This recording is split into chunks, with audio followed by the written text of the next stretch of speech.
Ben, je vois qu'il y a Louis aussi. Attends. Je continue à faire entrer du monde en même temps, mais c'est pas grave, il est 13h05. On va attaquer. Tu surveilles le chat ou... Exactement. Ok, c'est bon. Ah ben, salut Sam. Bonjour Louis aussi, enfin bonjour tout le monde. Du coup, certains me connaissent effectivement. Du coup, je suis Stéphanie Cocosa et moi, j'aide les professionnels de l'immobilier à développer leur activité de façon éthique et performante, parce que l'éthique c'est bien, mais la performance c'est pas mal aussi. Voilà, Exactement. je fais ça depuis 5 ans sur du distanciel, avec derrière évidemment un programme d'accompagnement. Voilà. Exactement.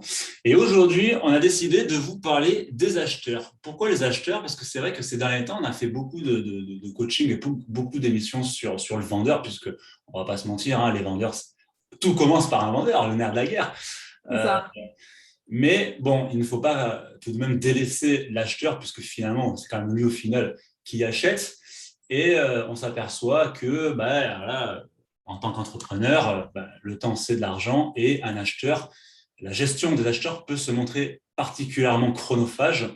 Et si on ne les gère pas de manière voilà, structurée, on peut perdre beaucoup d'argent et du temps et de l'argent. Ouais, du temps, beaucoup de temps, de l'argent. Alors directement avec les acquéreurs parce que tu ne te focuses pas forcément sur les bons. Et puis Ouais. du coup, si tu es tout le temps en mode focus acquéreur, tu perds la base, hein, tu perds ta prospection et tes vendeurs. Donc voilà, il faut être efficient sur ce point-là. Et tu veux qu'on le lance maintenant? Il y a encore du monde qui arrive un Hein, petit peu. Jonathan? Ouais, bon, on va On attaquer. attend quelques On, instants. on se laisse 2 minutes, le temps d'acquérir tout le monde, parce que je suis encore Ok, en train on de... va peut-être expliquer comment ça se passe. Du coup, moi, j'ai prévu un petit support visuel quand même, comme ça, vous pourrez aussi prendre des notes. Puis je trouve que c'est plus sympa. Tout à fait. Évidemment, vous pouvez poser vos questions dans le chat. Et après, je ne sais pas, tu as prévu une ouverture de micro ou pas, Jonathan? Je ne sais pas. À la Exactement. fin? Ok. Exactement. Dans un premier temps, on va surtout parler, on va travailler. Vous allez pouvoir vous manifester dans le chat si vous souhaitez nous interrompre et poser des questions ou interagir avec ce qu'on dit. Si vous avez aussi un système pour lever la main, si vous vraiment vous souhaitez vous exprimer de vive voix, mais dans tous les cas, dans un second temps, je vais réouvrir les micros si vous souhaitez vous exprimer. Mais comme c'est la première, que c'est une réunion publique et qu'il y avait un peu plus de 80 personnes inscrites, bon là on est quasiment 25, mais ça continue à arriver. Je ne savais pas encore trop comment ça allait se passer. C'est pour ça qu'on va faire les choses en 2 temps. Voilà, ça continue. Yes, bon, et puis en plus, ça sera cool de les avoir de vive voix. Et bien sûr. Alors, pour information, tu n'as pas que des agents, tu as des cartes T aussi dans le chat. D'accord. Et oui, cette émission s'adresse à tous les professionnels de l'immobilier. Il y aura, alors on va la développer 2 fois par mois, et ça s'adresse à tous les professionnels de l'immobilier puisqu'on va recevoir des formateurs, des avocats, notaires, tout diagnostiqueurs, des agents immobiliers, mais vraiment pour parler d'expérience terrain. Et c'est vraiment un souhait qu'on souhaitait faire puisqu'on le voit dans ces circonstances assez complexes en ce moment où j'ai vraiment énormément de mandataires de par mes fonctions tous les jours au téléphone et on cerne bien les problématiques du moment. Donc, offrir un petit peu de professionnalisme aux personnes qui acceptent de recevoir justement ce savoir, ça va être avec plaisir qu'on va pouvoir le faire et vous l'offrir aujourd'hui. Est-ce que, avant qu'on attaque dans le vif du sujet, d'ici 1 minute, tout le monde nous voit bien, tout le monde entend bien surtout? Il n'y a pas de problème technique? Non, ça a l'air d'aller, je pense qu'on aurait eu déjà des, des appels au secours. Bon, et puis je peux te dire là que je connais quelques personnes dans le chat. Ouais. Je peux te dire qu'en termes d'OCA, il y a des trucs pas mal. Du Tu coup, connais peut-être que certains, s'ils ont envie, pourront peut-être faire un petit retour d'expérience aussi sur ce qui se passe en ce moment, bien comment sûr, ils appréhendent eux les choses. On verra, enfin, on va on pouvoir demandera aux gens. bien sûr, on va pouvoir échanger et ça va être intéressant d'avoir l'avis de ceux qui veulent s'exprimer.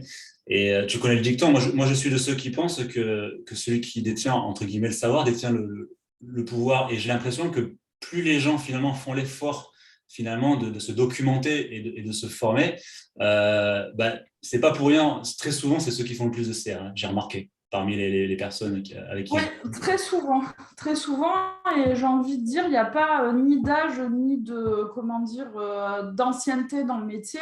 Moi, la personne que j'accompagne qui a le plus d'ancienneté dans le métier, elle a quand même 25 ans d'immobilier, c'est pas rien, tu vois. Et c'est des gens qui se remettent... alors, j'aime pas le mot en question parce que c'est un côté un peu péjoratif, tu vois, mais qui essayent toujours d'évoluer et de se mettre toujours un peu à la pointe de tout, quoi. Super. Allez, on va attaquer avec le sujet du On y jour, va ? les secrets pour bien closer un acheteur. Donc, on va partir de la découverte de l'acheteur et on va terminer le coaching du jour sur l'offre, en fait, puisque l'émission va durer à peu près une heure et quart de contenu. Du coup, il y a déjà beaucoup de choses à dire dans ce créneau. Ouais, complètement. Allez, go. Hein. L'acheteur, vaste sujet, l'acheteur. Pour toi, Stéphanie, un acheteur, ça n'a jamais posé cette question, il devient client à partir de quel moment pour toi, l'acheteur? À partir du moment où... à partir de l'annonce. D'accord. C'est intéressant. Je n'ai pas mis dans les slides ça, tu sais, mais en plus, je suis acheteur, moi, en ce moment. Je fais une recherche immobilière. Il y a de quoi dire. Hein. Et vraiment, la relation avec l'acquéreur, elle commence vraiment au moment de l'annonce. Sur la qualité, sur les textes, sur le lieu. Pour information, je cherche à Carcassonne. Et le truc qui m'énerve le plus, c'est quand dans ton annonce, tu as Carcassonne, et puis moi, je veux Carcassonne, je ne veux pas être à 5 minutes, à 10 minutes de Carcassonne. Tu cliques sur l'annonce, et qu'est-ce que tu vois au bout de 2-3 lignes? À 4 heures de Carcassonne. C'est presque ça, 35 minutes. Et c'est marrant parce que tu en as qui sont, assez réguliers sur ce truc-là. Du coup, je les blacklist carrément. C'est-à-dire que là, j'ai repéré un professionnel qui faisait ça. Ça me saoule parce que moi, j'y passe ma vie là à chercher. Hein. C'est ce qu'il faut comprendre. C'est qu'un acquéreur, il y est du matin dès qu'il ouvre les yeux jusqu'au soir qu'il se couche, il regarde les annonces en fait. Hein. Et quand au bout d'un moment, tu en as marre de cliquer sur des trucs qui déjà, ne serait-ce qu'au niveau du secteur, ça ne te correspond pas. Et du coup, il y en a un, c'est systématique. Donc lui, quand je sais que c'est une annonce de lui, je les regarde même plus. Et c'est bête parce que peut-être qu'au final, il aurait peut-être quelque chose d'intéressant, mais je ne le regarde plus du tout. Donc votre relation, elle commence dès l'annonce. Moi, je suis assez d'accord. Ouais. Je suis assez d'accord. Alors, les acquéreurs, le closing, sacrément. Ouais, c'est l'idée un peu. Hein. Parce que... Ah, ok, bon, c'est très bien parce que je me suis plantée de slide. Alors, c'est pas grave en soi, mais j'en avais fait un peu plus allégé. Bon, c'est pas grave. Donc, je vais pas prendre le temps de le chercher. Alors, il y a un gros avertissement. Là, tout de suite, j'en ai pris plein la vue. Là. Ça, je l'avais viré carrément, je voulais le dire à l'oral, mais c'est pas grave. En vérité, ce que j'aimerais que vous compreniez, et je sais qu'il y en a dans le chat qui savent à quel point c'est important, c'est que le closing, il se prépare vraiment dès la prise du mandat. D'accord ? Closer, c'est vraiment anticiper. Il y a des étapes hyper importantes. En vrai, vendre, c'est clairement technique, c'est une vraie discipline. Alors, je ne vous parle pas pour faire 6-12 ventes par an, je vous parle vraiment pour faire minimum plus de 2 ventes par mois. On est vraiment dans un processus à respecter, dans de la technologie, de la technique et de la méthodologie, d'accord ? Ce métier, il se fait de toute façon pas sur des exceptions, parce qu'on a tous rencontré une exception, mais ce n'est pas ça qui fait la règle, d'accord ? Donc, il ne faut pas se caler à « oui, cette fois-là, j'ai vendu comme ça ». Oui, d'accord, mais ce qu'on veut, nous, c'est transformer régulièrement, ce n'est pas vendre occasionnellement. Ceci dit, c'est aussi une rencontre forte et émotionnelle avec des personnes.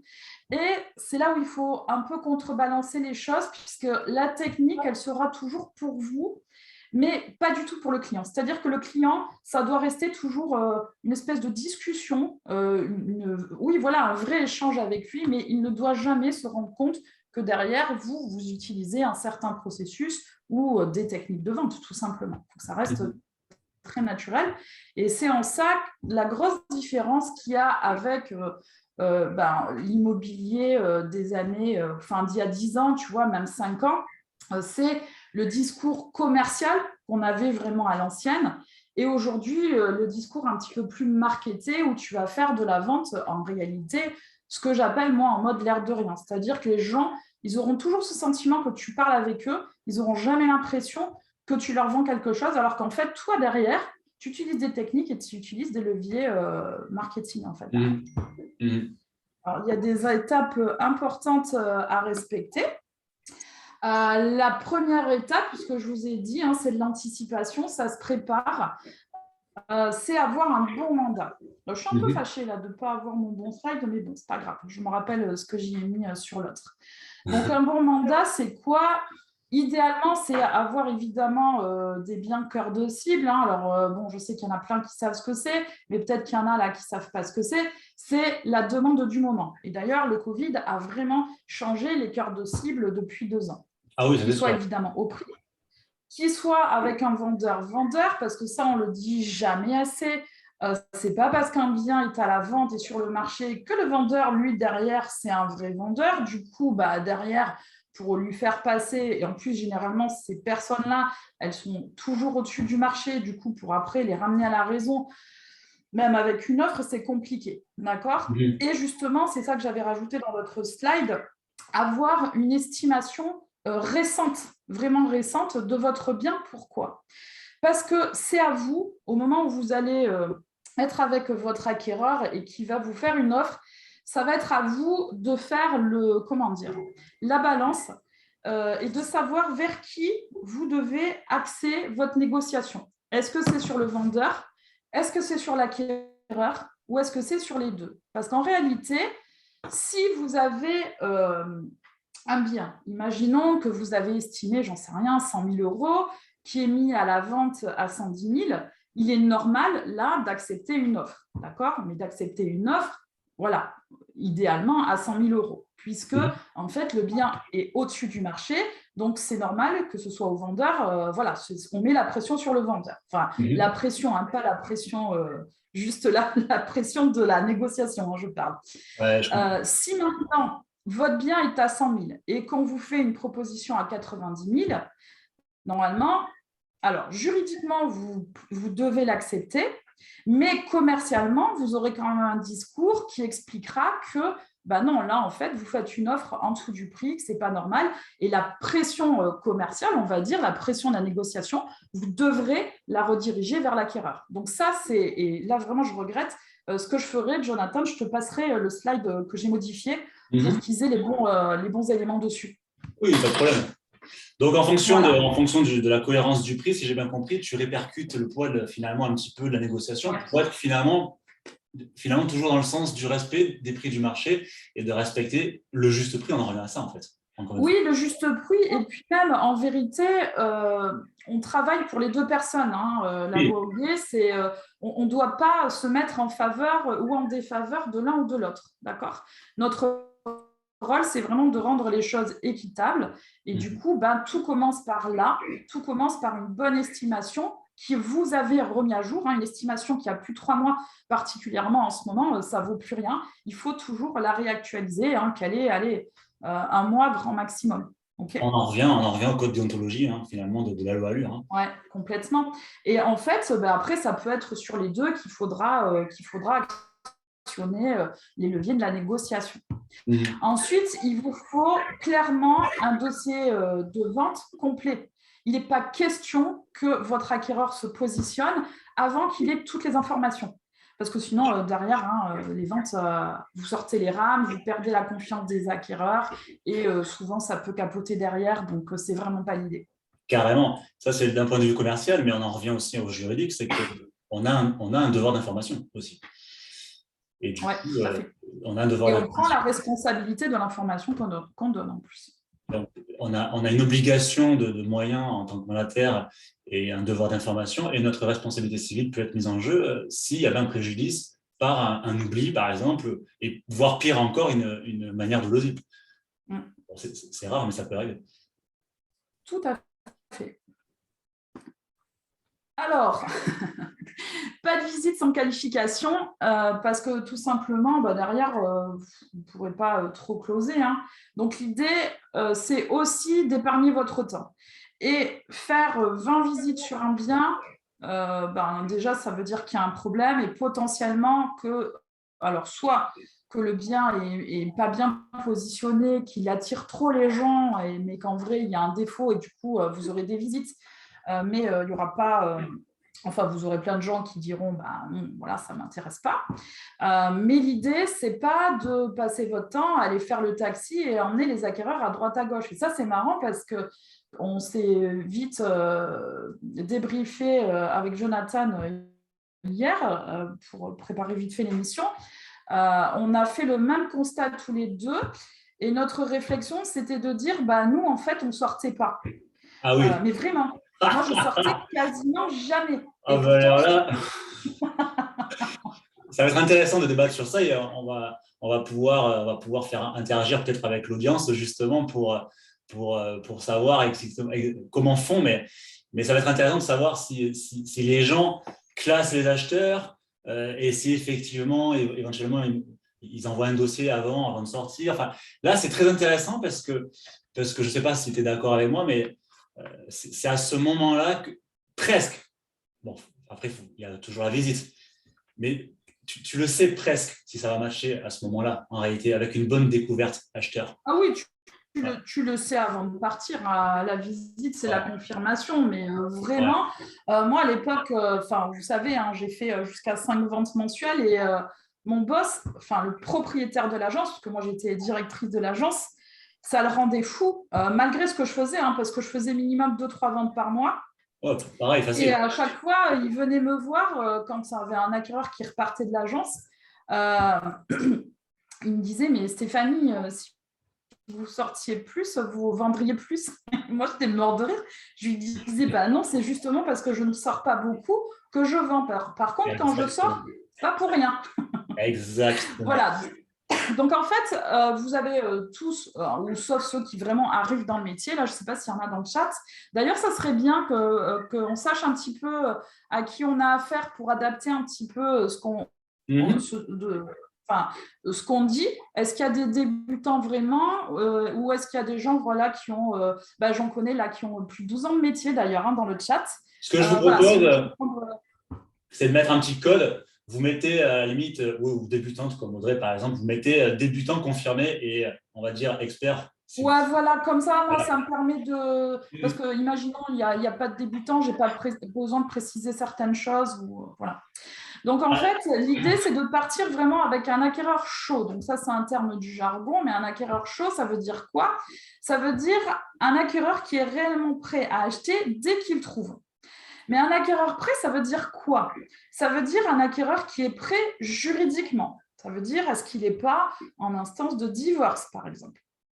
Un acquéreur qui va être prêt financièrement. Alors, évidemment, quelqu'un qui est allé voir une banque ou un courtier, mais pas seulement.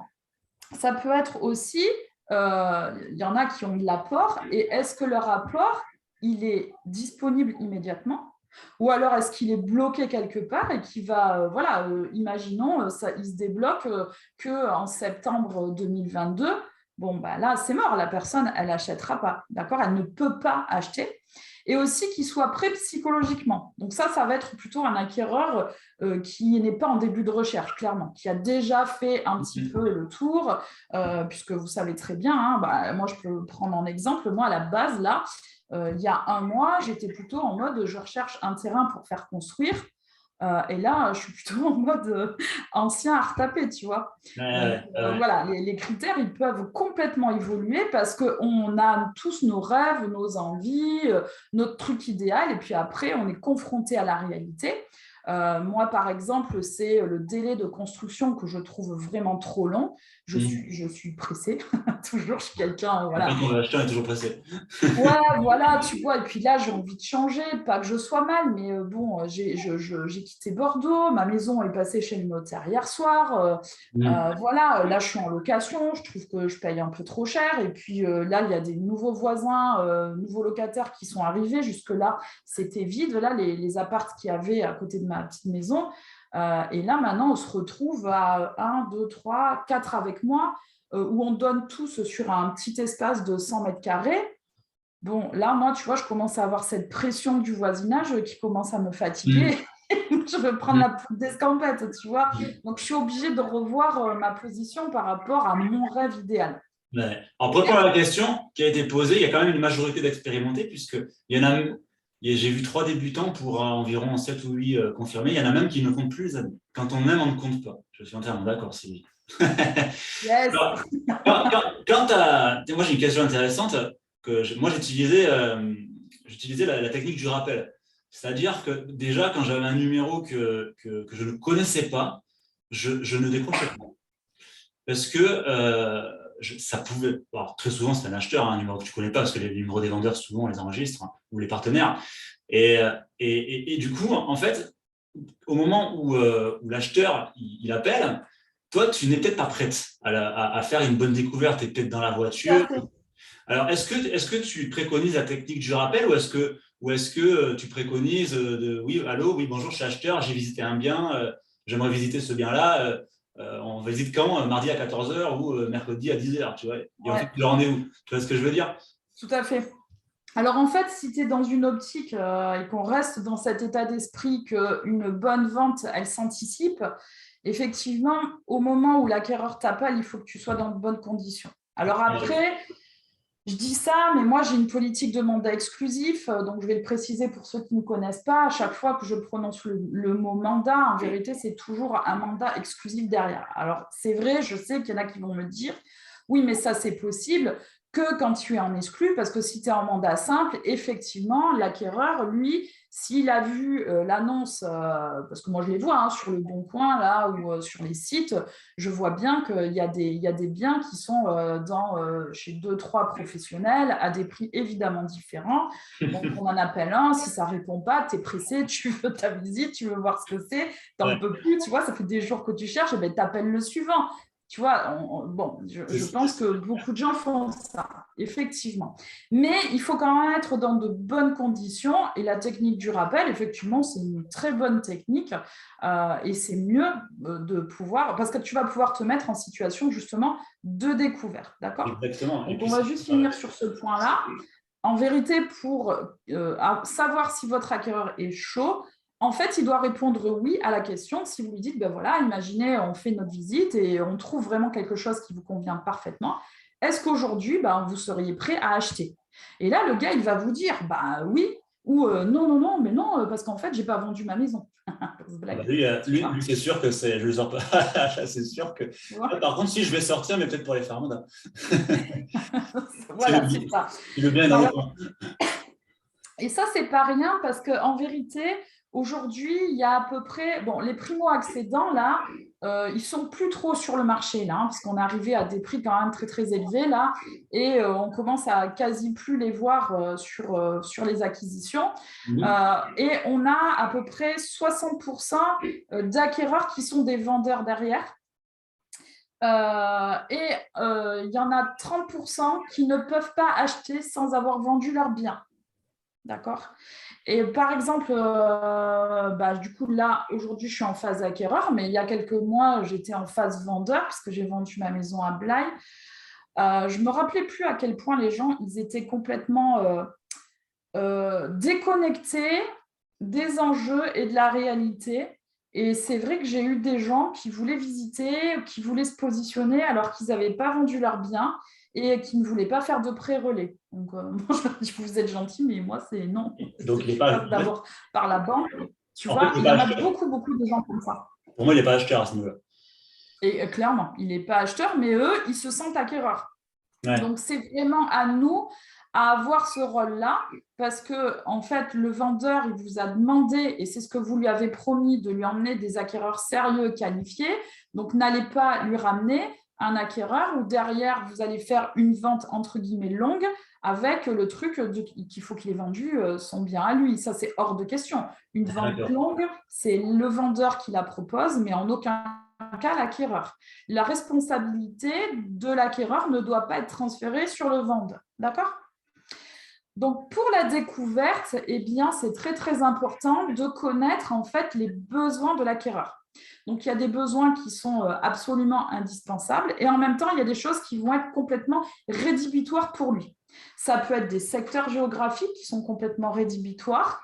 Ça peut être des nuisances sonores qui sont rédhibitoires. Ça peut être des lignes à haute tension ou des trucs de, comment ça s'appelle là, des relais d'antenne. Il y a des gens qui sont très sensibles à ça et eux, même vous leur donnez le bien, c'est niette, quoi. Ils n'achèteront jamais, enfin, même si vous leur offrez. D'accord ? Donc, vous avez vraiment besoin de connaître quels sont les besoins. Ensuite, ce qui va vous être très utile, c'est ce qu'on appelle les leviers émotionnels de la vente et le lifestyle. Le lifestyle, c'est la façon de vivre. Et ça, c'est super important. C'est ce qui va vous aider à comprendre une demande d'un acquéreur. Moi, je vous assure, là, si je vous fais ma demande, et quand je fais ma demande là aux agents, ils sont un peu en mode mais elle aime tout. Enfin, c'est très bizarre. Moi, je peux me positionner autant sur de l'ancien, vraiment, tu sais, un peu style années 40, années 50, que du super moderne. Parce que je ne regarde pas ça, moi. Moi, je regarde vraiment comment c'est composé et ensuite l'environnement. C'est-à-dire, est-ce que, par exemple, je pourrais partir à pied avec mon chien, tu vois, cavaler voilà, au bord de la rivière ou si je suis en petite bordure là, de Carca comme je suis ici, je pars à pied, je vais, tu vois, voilà. Il y a des endroits, même à Carca, pourtant Carca, c'est pas très grand, ça fait 40 000 habitants, je crois. Il y a des endroits où je ne veux pas aller. Je ne veux pas aller au nord de Carcassonne, je ne veux pas aller à l'est de Carcassonne. Moi, je veux rester vraiment au sud ou à l'ouest. Donc, je ne regarde même pas les biens ailleurs parce que je sais qu'au pire, il y en a un qui, et on va en parler, c'est à du coup de cœur, il y en a un qui va me plaire. Et puis après, je sais très bien que géographiquement, je ne veux pas. Et ça, c'est vraiment un truc pour moi qui est, je veux un secteur particulier qui est quand même assez grand, mais je n'irai pas ailleurs parce que mes activités, elles ne seront pas là. Par rapport à mon mode de vie, ça ne correspondrait pas. Le secteur, quand on a des objections, des vraies objections sur le secteur, c'est quasiment impossible à traiter. Quasiment, parce que alors c'est possible parfois, mais on n'est pas vraiment dans l'objection, on est plus dans une condition. Tu vois ce que je veux dire? Le secteur. Oui, c'est ça, c'est des trucs vraiment, comment ils vivent, de quoi ils ont vraiment besoin. C'est très, très important et ça permet de. Vous avez besoin de comprendre ça parce qu'après, votre job, il sera aussi d'être force de proposition, de l'aider à réfléchir. Parce que, en plus, moi, là, par exemple, je ne connais pas très, très bien Carcassonne encore. Je ne connais pas tout à fait les styles d'habitation. Et là, aujourd'hui, j'adorerais, mais vraiment, j'adorerais avoir un conseiller immobilier avec qui je peux vraiment échanger. Je lui, tu vois, jette un peu tout sur la table et il m'aide à faire le tri. J'en ai rencontré 3, il n'y en a pas un, mais vraiment pas un, qui a été foutu. La dernière visite que j'ai faite hier, alors la fille, elle m'a carrément rien demandé. Elle m'a ouvert la maison. Par contre, elle avait fait des super jolies photos. Elle était professionnellement, on va dire, elle était assez bien. Elle avait pris la peine d'ouvrir la maison, de l'aérer, enfin, tu vois, avant de m'accueillir. Vraiment, elle avait assuré, mais rien. Donc, en fait, je suis repartie. Je lui ai dit, écoutez, c'est intéressant, je vais étudier le truc. Mais c'est tout. Elle ne se connaît pas mon projet, elle ne connaît pas mon besoin, elle ne sait pas si je suis finançable, elle ne sait rien. Elle ne connaît pas. Donc, là, elle a perdu, elle a perdu son temps. Là, c'est un cas classique où elle a perdu son temps et de l'argent. Parce que tu n'achèteras pas. Ouais, bah, j'achète pas, mais elle n'a pas cherché, tu vois. Bon, en plus, la meuf, elle doit vendre un minimum quand même, parce qu'elle avait une belle Audi. Mais je n'ai pas compris, là. Je suis restée un peu. Je me suis dit, peut-être c'est moi. Elle ne veut pas de moi. Et en fonction de la découverte, donc en fonction effectivement, encore une fois, comme pour les vendeurs, on en revient au projet. Est-ce que tu avais l'habitude de les classer? On va dire de 1 à 5. Donc, on va dire que le classe 1, c'est le chiffre d'affaires du mois. c'est l'acheteur qui est muté dans un mois, par exemple, qui a un besoin urgent de logement, et jusqu'au classe 5 qui n'est pas acheteur. Et en fonction… Ah ouais, alors moi, j'en avais pas autant, j'en mettais que 3 catégories. Ouais. Moi, j'en mettais 4. Moi. J'en mettais Ouais. 4. Non, moi non. En fait, je les ai classés en acquéreur chaud vraiment, celui qui est prêt. Et lui, il a une durée de vie très courte, hein, c'est 1 semaine à peu près. Alors peut-être qu'en ce moment, oui, ça peut être un peu rallongé parce que c'est un peu plus difficile de trouver les biens. Et encore, moi, je trouve qu'à Carca, là, franchement, il y a beaucoup de choses. Pas ce que je veux, mais il y a quand même beaucoup de choses. Mais parce que tu vois, voilà, je ne suis pas claire encore tout à fait dans mon projet. Je pense que je ne suis pas une vraie A, je dois être un petit B, tu vois. Toi, t'as un classe 5, toi, non?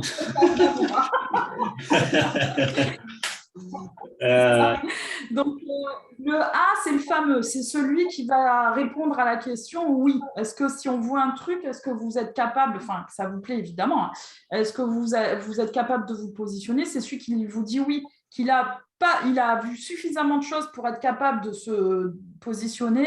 Son financement est bouclé, mais ça, c'est votre rôle de le vérifier parce qu'eux, ils ne sont pas, voilà, sont pas très carrés là-dessus, ils sont très rêveurs. Hein, et juridiquement aussi, il n'y a pas de souci. D'accord? Le B, ça va être celui qui a, je pense que c'est un peu moi, qui a commencé à évoluer dans sa recherche, voilà, qui est un peu plus précis, qui sait un peu mieux ce qu'il veut, mais où il va lui manquer un truc. Ouais. Ça peut être, il a fait une simulation, certes, mais bon, pas, ou alors elle est trop vieille, ou j'en sais rien, tu vois, ou il est… Il est vraiment acheteur, quoi. Il est vraiment acheteur. Il peut passer à l'action du jour au lendemain s'il a le bien. Il peut devenir A du jour au lendemain, effectivement, mais il manque un petit truc. Voilà, il y a un petit truc qui n'est pas encore tout à fait prêt. Il manque un truc, et là, ça sera vous à le faire passer à l'étape suivante. Et puis après, bon, oui, c'est vrai qu'il y en a 4. Il y a le C et les Z. Le C, ça va être celui, effectivement, qui est en début de recherche. Puis après, vous avez le Z, c'est ce qu'on appelle le curieux. Et ce qui est intéressant, c'est en fonction de comment vous allez découvrir l'acheteur et du coup de la pertinence de son projet, vous allez pouvoir donc les classer et mettre en place des règles de suivi pour justement que ça matche et vous concentrer sur le projet de l'acheteur et comme tu disais tout à l'heure, à vous concentrer à ceux qui sont acheteurs maintenant et sur le projet à l'instant T, parce qu'un acheteur qui est classe A, dont vous n'avez pas le bien en portefeuille, par exemple, ça peut arriver. Parce qu'on le sait aussi, l'acheteur qui appelle pour un bien, dans au moins 40% des cas, il n'achètera pas le bien pour lequel il appelle. Ça arrive souvent. Plus que ça. Oui, je dis 40, mais c'est au moins. Je ne veux pas dire de bêtises, mais il me semble qu'une fois, j'avais vu parce que quand j'avais fait ma formation annonce, ça date de longtemps maintenant, de 3 ans, je crois. J'avais trouvé les chiffres, je crois que c'est 2% seulement des acquéreurs qui achètent le bien sur lequel ils appellent. C'est un truc de fou. Alors, moi, ce chiffre, je l'avais vu, effectivement. Moi, j'avais carrément vu 2%. Alors ça, c'est très intéressant. Et c'est pour ça qu'on en revient à l'importance de passer presque plus de temps à la découverte qu'aux visites. C'est que 2% des gens qui nous sollicitent n'achèteront pas. Moi, c'est ce que j'avais vu. Ou n'achèteront pas à l'instant T. Et parmi les personnes qui achètent le bien pour lequel ils appellent, moi, de mémoire, c'était au moins 40%. Enfin, donc, on voit finalement le côté volatile des acheteurs en réalité. Et moi, quand je vois des agents qui, oui, bonjour, j'appelle pour le bien X à 200 000, très bien, on va visiter à 14 heures. Mais ça, c'est une perte de temps énorme et c'est un coup d'épée dans le chiffre d'affaires pour moi. Ouais, complètement. Le risque aussi, il est vraiment de vous occuper de la mauvaise personne. C'est ça. Parce que si vous vous occupez d'un B, d'un C ou encore pire d'un Z, et que vous avez le A qui vous a appelé, mais pour X raison, parce que justement, vous n'avez pas fait de découverte plus que ça, et vous n'avez pas capté que c'était un A, bah, vous allez vous épuiser, perdre tout votre temps à montrer 1000 trucs aux autres, et lui, bah, bim, vous le rappelez 4 jours après, vous apprenez qu'il a acheté et vous êtes dégoûté. D'accord? Donc ça, c'est vraiment, enfin, c'est le b.a.-ba, là, hein, vraiment. Alors, il y a découverte acheteur. J'ai pas entendu ce que tu as dit. Je disais la découverte acheteur, c'est quand on traite de l'acheteur, ça fait partie pour moi des éléments. La vente, pour moi, se gagne quasiment à ce moment-là, presque. Ah, mais complètement. En extrapolant un peu. Un peu. Alors moi, je vais te dire, hein, moi, alors, à l'époque, comme toi, je tournais beaucoup avec du mandat exclusif, hein, mais même en mandat simple, je le faisais quand même. Un acheteur qui m'appelait, je lui envoyais un dossier. S'il ne me renvoyait pas le dossier… Ah oui, c'est ce que tu m'as dit. Ouais. J'avais déjà un premier contact. Alors, aujourd'hui, suivant les zones tendues, attention quand même. Moi, je suis en ruralité. C'était sur un marché qui n'était pas non plus tendu, mais attention aussi à s'adapter au marché, parce que si vous faites ça sur Bordeaux ou Paris, c'est un peu attention. Mais en tout cas, un acheteur qui m'appelait, il y avait déjà une première découverte qui durait un quart d'heure, grand max. Je lui envoyais un dossier. Alors, en exclu, par contre, on peut le faire tout le temps. En mandat simple, attention, on s'adapte. Oui. Si la personne ne me renvoyait pas le dossier, elle ne sortait pas. Je ne sortais pas parce que je jugeais qu'elle n'était pas assez intéressée. Oui, du coup, hier, on en a parlé de ça et on s'est rendu compte que toi, c'était ta parade par rapport à moi qui étais en agence, où dans ces cas-là, moi, ce que je faisais, je faisais venir les acquéreurs à l'agence pour faire la découverte. Oui, tout à fait. Ouais. Et curieusement, j'avais beaucoup de dossiers qui me revenaient. J'avais beaucoup plus d'éléments sur le projet de la personne. On rappelait, on refaisait un point précis. En fait, le deuxième appel, c'était le point, si tu veux, pour sélectionner vraiment avec précision les biens. Et après, on sortait. Et je peux te garantir que une fois sur 2,5, 3 fois, grand max, je vendais. Et je vendais pas à chaque fois, mais presque, parce qu'on le sait aussi, et ça tu vas le confirmer, quand on sort, maintenant qu'on sait qu'on a quelqu'un qui est un classe A, parce que ça permet de bien sélectionner, on va le faire sortir pour 3-4 biens, si c'est possible, en portefeuille, voire avec des confrères, hein, dans le cadre d'un intercabinet, et on augmente considérablement les chances de faire une vente avec des comparables, et en sortant, ça c'est pareil, je pense que tu vas le confirmer, on évite autant que faire se peut de sortir que pour un bien. L'acheteur a besoin de comparables. Exactement. Il a besoin, effectivement, il a besoin de ça. Et du coup, tant qu'à faire, qu'il compare avec vous, plutôt que d'aller comparer. Tu m'étonnes. Et idéalement, voilà, il faut faire… Alors, bon, c'est vrai qu'en ce moment, c'est un peu compliqué de faire des triplettes, mais idéalement, il faut faire des séries de 3. Et c'est ce qu'on dit, ouais. À la deuxième, c'est obligé que ça signe. Si ça ne signe pas à deux séries de 3, c'est qu'il y a un vrai problème. C'est qu'il y a une découverte pas bonne, à mon avis. On en revient à la base. Pas bonne. Alors justement, qu'est-ce qu'on peut demander dans les découvertes? On peut demander qu'est-ce qu'ils ont visité. Ce que je te propose pour interagir avec notre audience, c'est de poser la question aux personnes qui sont là. Je vais réactiver les micros, si vous souhaitez vous exprimer. Moi, je vais arrêter vite fait le partage. Je vais réactiver les micros. Et voilà, on va poser une question pour vous, parce que moi, il y a un super bouquin que j'adore qui s'appelle… comment il s'appelle? C'est de Jeffrey. C'est de Jeffrey Gitomier. C'est le petit fil rouge de l'avance. Et dedans, il dit une phrase qui m'a marqué et dont je me suis toujours servi. Il dit non seulement, bon, voilà, après c'est à l'américaine, donc c'est toujours un peu… il faut faire attention parce que tout n'est pas adapté en France, bien sûr. Mais il te dit… Posez des questions stupides, vous aurez des réponses stupides. Posez de bonnes questions intelligentes, posez des questions intelligentes, vous aurez des réponses intelligentes. C'est super intéressant. Et il dit aussi que quand on fait une découverte d'un prospect, que ce soit dans l'immobilier ou n'importe où, il faut poser au minimum 25 questions pour avoir un prospect vraiment à fond. Alors, c'est encore plus, c'est vrai pour l'acheteur, c'est vrai pour le vendeur, c'est vrai un peu sur tout le commerce. Si tu vends une télé, c'est pareil finalement. Une télé, on n'a pas tous les mêmes besoins, on en revient aux besoins. Alors, selon vous, quelles seraient finalement les questions à poser sur l'acheteur pour pouvoir faire une bonne découverte pertinente et surtout éviter bon, on oublie toujours quelque chose, on est tous des êtres humains, on fait tous des erreurs, mais voilà, d'éviter d'oublier des facteurs, des questions qui finalement seront embêtantes en visite et de passer finalement à côté de la plage. Alors, je vais réactiver vos micros. Vous pouvez marquer des questions dans le chat si vous le souhaitez, ou bien vous exprimer. Alors, normalement, là, vous pouvez remettre vos micros. Normalement. Voilà. Alors, moi, je peux t'en sortir 25 sans problème pour les acheteurs. Alors là, même plus. Parce que Ce qui est intéressant, c'est d'essayer de classer les questions par, on va dire, par séquence.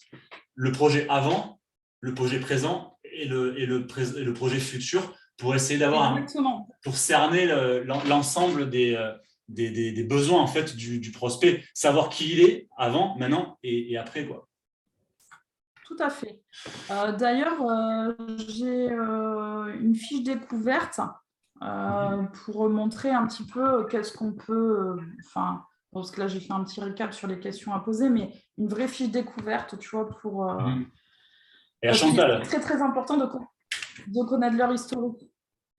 Chantal, qu'entendez-vous par pas dossier? Est-ce un questionnement sur le client ou la transmission d'éléments sur le bien?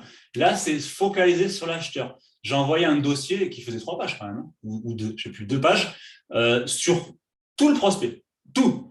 Sa situation personnelle, qu'est-ce qu'il cherche, pourquoi il achète, très importante. Il faut savoir pourquoi le prospect achète, parce qu'il va en sortir une problématique derrière, certainement. C'est qu'il y a un besoin s'il achète. Bonjour Jonathan. Ah, bonjour. Bonjour, c'est Chantal. Oui. Oui, donc c'est-à-dire que finalement, toutes les questions qu'on peut poser oralement, vous les posiez également par écrit et vous attendiez le retour de ce questionnaire complété pour potentiellement activer une visite. C'est un peu ça? Ouais, c'est ça. Alors, j'allais pas aussi profond qu'un questionnaire verbal, parce qu'après, voilà, il faut quand même créer une proximité et selon les questions, ça peut paraître un petit peu, comment dire, un peu intrusif. Mais je dégrossissais le projet, si tu veux. Je dégrossissais le projet et je posais des questions superficielles sur le type de bien, le budget, avez-vous fait le point avec la banque, des choses assez superficielles avant de rentrer vraiment dans le vif du sujet après au téléphone. Voilà, c'est ce que je faisais. D'accord, parce que moi j'ai fait ça effectivement sur des gens qui recherchent mais qui ne sont pas tout à fait prêts, on va dire ça comme ça, mais je ne l'ai jamais mis en place pour des clients voilà, qu'on pourrait qualifier d'acquéreurs chauds. En mandat exclusif, je ne peux que conseiller de le faire systématiquement puisqu'on ne craint pas la concurrence. Pour un mandat simple, attention. Attention aussi. D'accord. Moi, je le faisais parce que j'avais un très gros portefeuille, parce que voilà, moi à l'époque, je suis même monté à 80 biens, t'imagines Stéphanie? Tout seul. Tu veux me faire tomber dans les pommes? Attends, toi, tu étais en duo, vous aviez un non, pas au début. Hein. Ouais pas au début. Non. Mais bon, c'était en 2015, 2016, tu vois, le marché n'avait rien à voir par rapport à aujourd'hui. Quand j'ai arrêté le terrain, je plafonnais difficilement à 25-30, ce qui était pas mal l'année dernière. J'ai envie de te dire, c'est ce que je dis aux gens, c'est trop. Ouais. Mais parce que c'était comme ça. Et donc, voilà, je travaillais énormément à l'époque. Hein. Encore une fois, on en revient aux objectifs qu'on se fixe. Mais en tout cas, aujourd'hui, attention, effectivement, le marché est plus tendu. Il ne faudrait pas envoyer un dossier et que le particulier voie l'annonce chez un confrère et que le confrère, finalement moins professionnel, le fasse visiter et qu'il achète. Donc, cette technique est un peu quand même adaptée en fonction du mandat et en fonction du secteur. Si vous êtes sur un marché ultra tendu et que les biens partent en 2 heures, évidemment, vous n'allez pas le faire. Clairement. Moi si vous voulez bien, je peux vous dire un petit peu comment je fais lorsque j'ai un acquéreur qui m'appelle, par exemple, bien sûr, pour un bien. Voilà. Donc, en général, voilà, quand on m'appelle, on me dit voilà, j'ai vu un bien, je le laisse parler, et puis ensuite il me dit ben voilà, j'aimerais savoir un peu plus. Je lui dis oui. Dans un premier temps, je lui dis oui. Que voulez-vous savoir? Donc, il commence à me poser comme ça, oui, voilà, vous marquez ça, alors je voudrais savoir et tout. Puis après, je lui dis, écoutez, le plus simple, hein, dites-moi ce que vous recherchez et je vais vous dire si ce bien peut correspondre à votre demande. Et là, on embraye sur ce que lui, finalement, recherche. Et là, je commence mon questionnaire et on a oublié un petit peu le bien. Après, voilà, donc c'est bien ça. les Il faut qu'ils oublient bien. voilà, hein, savoir s'ils ont quelque chose à vendre. Si elle me dit non, on fait l'emprunt, ou alors s'ils ont quelque chose à vendre, je dis ben là, si par exemple vous venez visiter et que ce bien vous correspond, vous ne pourrez pas l'acheter puisque vous n'avez pas encore vendu. Voilà, c'est là qu'on me dit, ah oui, il faut déjà que je vende ma maison, ce genre de choses. Bon, là, je sais déjà que voilà, le client, je vais le classer. Voilà. Je ne vais pas l'emmener en visite, etc. Voilà un petit peu le déroulement, essayer d'en savoir un peu plus, quoi. C'est très bien, Agnès, parce que vous rentrez dans une vraie discussion avec la personne et vous ne la braquez pas en répondant au départ à ces petites questions, parce que c'est ce qu'ils veulent au départ. Hein. Ils appellent sur une annonce, ils veulent en savoir plus sur le produit. Et après, habilement, vous transformez la situation pour vous avoir les réponses aux questions dont vous avez besoin. Donc, c'est parfait. Merci. Ouais. C'est intéressant, en fait. Une bonne découverte acheteur, effectivement, moi, je te rejoins. Je pense que la personne doit, dans un premier temps, oublier le bien pour lequel il a appelé. On va y revenir. Mais d'abord, on en revient à la même chose, refaire le point sur le projet global de l'acheteur, l'essorer, comme on dit. Un acheteur, ça s'essore, ça se mate. Est-ce que je vous dis… C'est moche, ça. Un acheteur, il fait perdre du temps, en fait. Un acheteur est très volatile. Il y a même des acheteurs, ça m'est arrivé une fois, et c'est arrivé à plein de confrères, des acheteurs même que vous avez la veille, hein, dont vous avez la veille au téléphone, la veille du compromis, qui ne viennent pas au compromis. C'était déjà arrivé, ça, Stéphanie? Ça m'est arrivé une fois. Moi. Ouais. On était tous là au compromis, tout contents. 18 heures. Ouais, non, moi, j'ai perdu 2 ventes. Vraiment. Ça m'est arrivé une fois. Okay. Et la personne, je l'ai vue la veille. Bon. Alors, c'est vrai que c'est important par rapport à nous, effectivement, qu'on ait… En fait, l'idée, c'est quoi? C'est d'avoir le juste retour de l'investissement dans votre job, d'accord? Et d'être ultra productif. Ça, effectivement, c'est la première chose. C'est un peu ce que tu as évoqué, Jonathan. Mais aussi, moi, je trouve que c'est vraiment… construire une vraie relation avec les acquéreurs. Parce que les vendeurs, on s'en occupe déjà pas super bien. Alors, les acquéreurs, je peux vous dire que c'est vraiment c'est de l'abattage. On s'en occupe super mal et il y a vraiment 0 valeur ajoutée. Là, bon, entre les gens à qui j'envoie un message qui ne calculent même pas, ceux que j'ai au téléphone, c'est moi qui leur fais la démarche de leur envoyer mon topo et de leur donner ma découverte, ceux qui posent 0 question. Enfin, vraiment, et moi, en vérité, j'en reviens là, bon, parce que c'est vrai, je suis en plein dedans, donc c'est vrai que là, je me rends compte de tellement de trucs. Je me dis, mais ils auraient une telle valeur ajoutée à m'apporter en essayant vraiment de savoir ce que je cherche, ce dont j'ai besoin, être force de proposition, peut-être me proposer des choses auxquelles moi, j'aurais peut-être même pas pensé. Non. Et là, clairement, ceux que j'ai rencontrés, je suis désolée, mais c'est des ouvreurs de porte. Point barre. C'est tout. La majorité, malheureusement, la majorité, c'est le cas. Hein. Mais c'est dramatique. C'est dramatique parce que je pense qu'ils passent vraiment à côté de quelque chose. Enfin, c'est pas que je pense, c'est évident, ils passent à côté de quelque chose. Non seulement ils perdent du temps, mais en plus de ça, d'un point de vue professionnel, ils apportent 0 valeur. Après, on veut changer les choses, mais en même temps, on reste dans des standards comme ça où on apporte 0 valeur. Et là, franchement, moi, tout ce que j'ai envie de dire sur ceux que j'ai vus, après, individuellement, ils sont sympas. Les deux filles que j'ai vues, elles sont sympas. Le gars que j'ai vu aussi, mais c'est des ouvreurs de porte. Je suis désolée. C'est la seule chose que j'ai envie de dire d'eux. C'est terrible quand même, en fait. Vraiment. C'est exactement pour ça qu'on a lancé cette émission. C'est pour éviter, dans cette émission en l'occurrence, de faire en sorte que vous soyez des ouvreurs de porte, puisque qu'est-ce qu'il attend le client aujourd'hui? Le client, il attend une expérience. Le client, il attend une expérience personnelle, individualisée. Aujourd'hui, c'est ça, avec la concurrence. Il attend une expérience qui va au-delà même de ce que vous pouvez lui apporter. Il veut être surpris. Aujourd'hui, un client, que ce soit partout d'ailleurs, un client veut être surpris.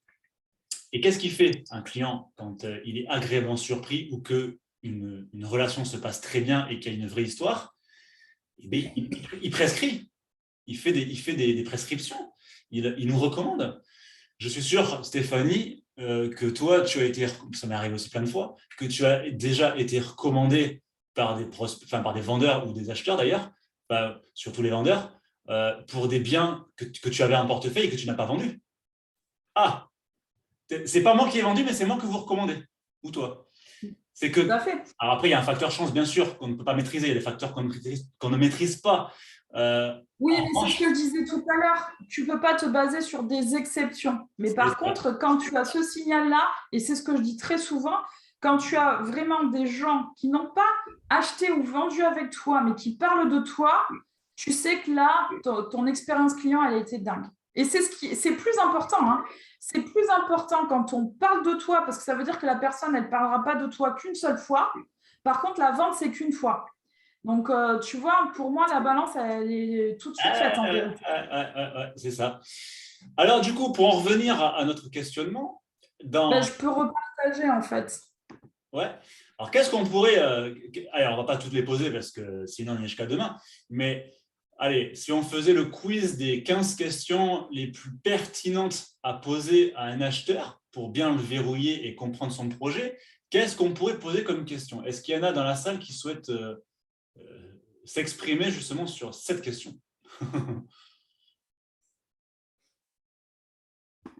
Moi, il y a une question qui me vient tout de suite à l'esprit. C'est pourquoi tu m'appelles? Pourquoi tu achètes? Moi, c'est une des premières questions que je posais. Est-ce que si on ne connaît pas la question… Moi, je leur posais la question, mais pas comme ça.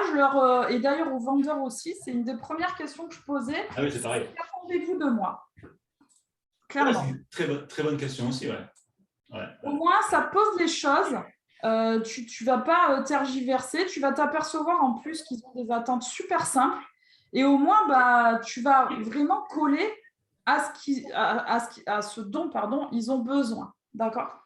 Chantal, c'est important. Très bonne question également. Le timing du projet. Alors, moi, cette question-là, je ne la posais pas… tu sais, il faut poser des questions qui parlent aux acheteurs. Il faut s'adresser à eux personnellement. Évidemment, on met les formes et on ne va pas lui dire dans combien de temps souhaitez-vous acheter. C'est nul comme question parce que même lui, il ne sait pas, ça se trouve. Moi, j'avais l'habitude de poser des questions plus pour aider les prospects à se projeter, pour les mettre en immersion, si tu veux. Je posais des questions du style… alors, ça revient même fondamentalement, mais on est plus sur le choix des mots, on est plus dans l'immersion et dans l'expérience. Je posais plutôt des questions du style… dans combien de temps vous voyez propriétaire, par exemple? Tu sais, c'est un peu plus soutenu et ça les projette un petit peu plus. Ouais. Alors, attends, ce que je vais faire, je sais. C'est un exemple. Hein, c'est un exemple. Mais c'est pareil pour les vendeurs. Quand souhaitez-vous vendre? Quand j'aurai un acheteur. Tu vois, mais c'est… Quand souhaitez-vous déménager? Tu vois, je sais pas, c'est une autre façon de poser les questions. Ouais, ça, moi, je la posais, celle-ci, j'aimais bien. Ouais. Moi, si tu me demandes ça, je te dis demain.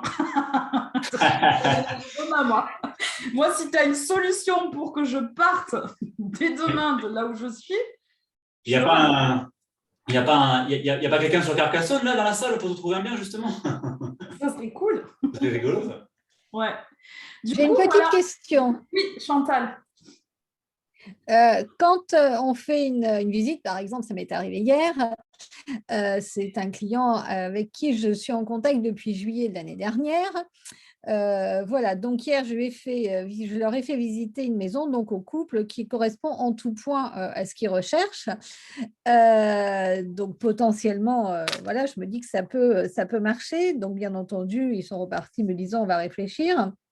Dans quel délai je peux leur repasser un petit coup de fil pour savoir où ils en sont de leur réflexion, sans qu'ils se sentent brusqués, ou harcelés, ce qui n'est pas du tout ma façon de travailler, mais malgré tout, voilà. Ok, est-ce que Chantal, déjà, tu as essayé, parce qu'au final, qu'est-ce que c'est ça? C'est une objection en réalité. Est-ce que tu as essayé de savoir qu'est-ce qu'il y avait derrière ça? Parce qu'on veut réfléchir, ça peut être une fausse barbe, une façon de se débarrasser entre guillemets de toi. où Ouais. ils ont une vraie réflexion à amener. Et dans ces cas-là, bah, toi, ta valeur ajoutée, c'est de les aider dans cette réflexion. Donc, il faut le considérer comme une réelle objection, savoir si juste, c'est ce qu'on appelle la fausse barbe, ou est-ce que vraiment c'est fondé. Et dans ces cas-là, tu peux les aider. Moi, je te dis, j'adorerais que quelqu'un m'aide à réfléchir parce que peut-être qu'il m'apporterait une nouvelle vision d'un truc, quelque chose à quoi je n'ai pas pensé, parce que tu vois, il y a un mois, je n'étais pas dans ce que je recherche aujourd'hui. Donc, avoir un vrai échange et pouvoir vraiment réfléchir avec la personne, bah, ça m'aiderait beaucoup en vérité. Donc ça, tu dois le proposer, dire, parfait, c'est normal, mais à quoi précisément vous voulez réfléchir? Est-ce que je peux vous aider? Oui, là, en l'occurrence, c'était, la maison leur correspond tout à fait pour tous les deux, donc pour le couple, mais dans l'hypothèse, voilà, où quand ils vont accueillir leurs enfants et petits-enfants, finalement, au niveau du nombre de chambres, bah, c'est peut-être un petit peu limite, donc pourquoi pas, c'était l'idée, pourquoi pas installer une petite roulotte, voilà, là, sous les arbres, parce qu'il y a une petite forêt et tout ça, voilà, c'était un peu là, je pense, leur réflexion. Ok, alors en plus, tu peux, alors effectivement, il peut y avoir ce genre de solution, mais après, peut-être que c'était sympa de réfléchir à l'âge des petits-enfants, tu vois. Peut-être qu'on peut après aller voir des trucs de déco avec des chambres, parce que tu sais, chez les grands-parents, les cousins-cousines, ils adorent passer du temps ensemble, c'est la fête, mais vraiment, c'est les meilleurs moments de ta vie. Et du coup, pourquoi pas leur proposer si ça rentre dans le concept. Après, il y a des gens qui sont contre ça, mais peut-être que là, force de proposition, c'est leur dire, mais pourquoi pas créer 2 dortoirs, un dortoir fille, un dortoir garçon, tu vois, parce que les cousins-cousines, rappelez-vous, quand vous étiez petits, vos meilleurs souvenirs, vos meilleures rigolades, c'est avec vos cousins que vous les avez faites chez papy-mamie, tu vois. Essayez de les projeter Ouais. dans l'émotionnel, les projeter dans des choses comme ça, parce que peut-être qu'au final, les chambres supplémentaires, ils n'en avaient pas tant besoin que ça, et passer sur une idée comme ça de proposer un peu style dortoir, bah, c'était possible, tu vois, et ça les aurait aidés à se projeter, peut-être, tu vois. Après, il faut voir, effectivement, là, on est vraiment dans du lifestyle, on est vraiment dans le besoin aussi, et la connaissance de ton prospect, tu vois. Donc, on aurait pu Ouais. aller loin aussi dans la découverte, savoir combien il y avait de petits-enfants, peut-être tu l'as fait, et savoir quels âges ils avaient. Non, alors je ne sais pas combien il y a de petits-enfants. Tu Oui, leur poses d'accord. la prochaine fois. Et du coup, bah, on va en parler. Ok. On va en parler après sur cette partie-là. Je l'avais prévu là dans les slides. Mais du coup, c'est tu sais, de jamais quitter une personne sans se donner une deadline. Oui. C'est-à-dire, qu'est-ce qu'on fait et quand? Parce que réfléchir, ok, mais ils ont besoin de combien de temps? Ils ont besoin d'une heure? Ils ont besoin d'une semaine? Et dans ces cas-là, ils vont te dire, bah non, moi j'ai besoin de 24 heures, on veut juste se poser au calme avec ma femme, regarder un peu les plans. Bah ok, dans ces cas-là, on se rappelle demain ou même carrément, on refait une visite demain. D'accord. Ok? Ok. Oui, Ça te va ça? ça marche. En Yes. fait, Ouais, super. Merci Stéphanie. on en revient une fois de plus parce qu'il n'y a pas de réponse fixée dans le marbre. On en revient une fois de plus au projet de la personne en fonction de ce qu'elle va dire, en fonction de la vraie objection, en fonction de la deadline et de la découverte, en fait. Ouais, justement, tu vois, je vous ai mis une fiche acquéreur que j'utilisais. Où on a la description du projet, le délai, hyper important, les besoins. Alors, les vrais besoins, hein, là, sur les besoins, on va être sur les trucs un peu indispensables, les critères sur lesquels ils ne peuvent pas vraiment revenir. Tu vois, on parlait là de chambre avec Chantal, mais s'ils ont 2 enfants, que c'est un garçon, une fille, que la petite, elle fait 6 ans, le garçon, il a 15 ans, tu peux vraiment pas les mettre dans la même chambre. Donc là, il faut obligatoirement 3 chambres, par exemple. Tu vois. Là, on est sur une condition, là, du coup. Oui, voilà, c'est le truc. Pour moi, c'est le besoin fondamental. Et après, le côté un peu envie et lifestyle. C'est quoi le petit plus qui pourrait provoquer justement le coup de cœur? On va en parler tout à l'heure. Comment ils vivent? Par exemple, tu vois, mes acquéreurs de ma maison à Blaye, ils ont exactement le même profil, Mais c'est les mêmes que nous quand on avait acheté il y a 8 ans cette maison-là. On avait nos enfants qui allaient… à l'époque, j'habitais plus loin, je faisais taxi, c'était insupportable. Toutes nos activités étaient à Blaye. Et moi, je voulais que les enfants ils retrouvent de l'autonomie pour que nous, on arrête de faire taxi. Et on avait acheté cette maison-là parce qu'elle était de plein pied, ça c'était ce que je voulais. 3 chambres, c'était ce que je voulais. Mais après, le reste, je m'en fichais. Je voulais un grand terrain. Mais par contre, je voulais qu'elle soit en centre de Blaye pour que les gamins ils fassent tout à pied et qu'ils nous lâchent, tu vois. Ceux qui ont racheté, ils venaient de faire construire, ça faisait 2 ans qu'ils avaient construit une super, tu connais toi, Berson, une super maison, mais vraiment, hein, tu sais, bioclimatique, machin et tout. Sauf qu'ils se sont rendus compte avec l'entrée de leur fils en 6e qu'ils devenaient esclaves de leurs gamins. Le bus, ça n'allait pas parce que le bus, tu sais, il est laissé sur la départementale, la Blaye-Saint-André, et le gamin, ensuite, il fallait qu'il aille à pied jusqu'à leur maison, parce qu'elle n'était pas pile à Berson, elle était sur la route qui fait Blaye et qui va vers Berson, tu sais, à la Fourche, là. Ah oui, ouais, je vois aussi, au gros rond-point, là. Ouais, je sais que tu connais. Et du coup, ils ne voulaient pas que le gamin se trimballe à pied, c'est super dangereux. Voilà. Et du coup, ils allaient, en plus, le gamin, il allait à la même école que nos enfants. Et ils ont acheté exactement pour les mêmes raisons que nous. Mais dedans, tu as du lifestyle, tu as une façon de vivre. Tu vois, tu as cette envie d'arrêter d'être le chauffeur, de devoir tout le temps t'absenter du boulot. Des fois, ce n'est pas possible. Tu as la sécurité. Voilà, et tu as vouloir revivre. Donc, c'est hyper important de connaître la composition de la famille, l'âge qu'ils ont, comment ils se déplacent. Après, tu as la situation actuelle, où ils vivent aujourd'hui, qu'est-ce qu'ils adorent, qu'ils veulent retrouver, par exemple. Et qu'est-ce qui fait qu'ils partent de là où ils sont. C'est un peu ce que tu disais tout à l'heure. Quels sont les motifs de ce nouvel achat? Quelle est la problématique? On en revient encore à la problématique. Exactement. Et ensuite, l'historique de la recherche, ça je vous l'ai mis aussi dans le slide, c'est très important parce que vous avez besoin de savoir ce qu'ils ont vu, parce que pareil, vous, ces biens-là, vous les connaissez. Ça va vous permettre de préciser avec eux la recherche. Si vous êtes les deux à connaître le bien, vous allez pouvoir en parler, vous allez pouvoir savoir pourquoi ils ne se sont pas positionnés dessus, qu'est-ce qui a fait que ça ne s'est pas fait.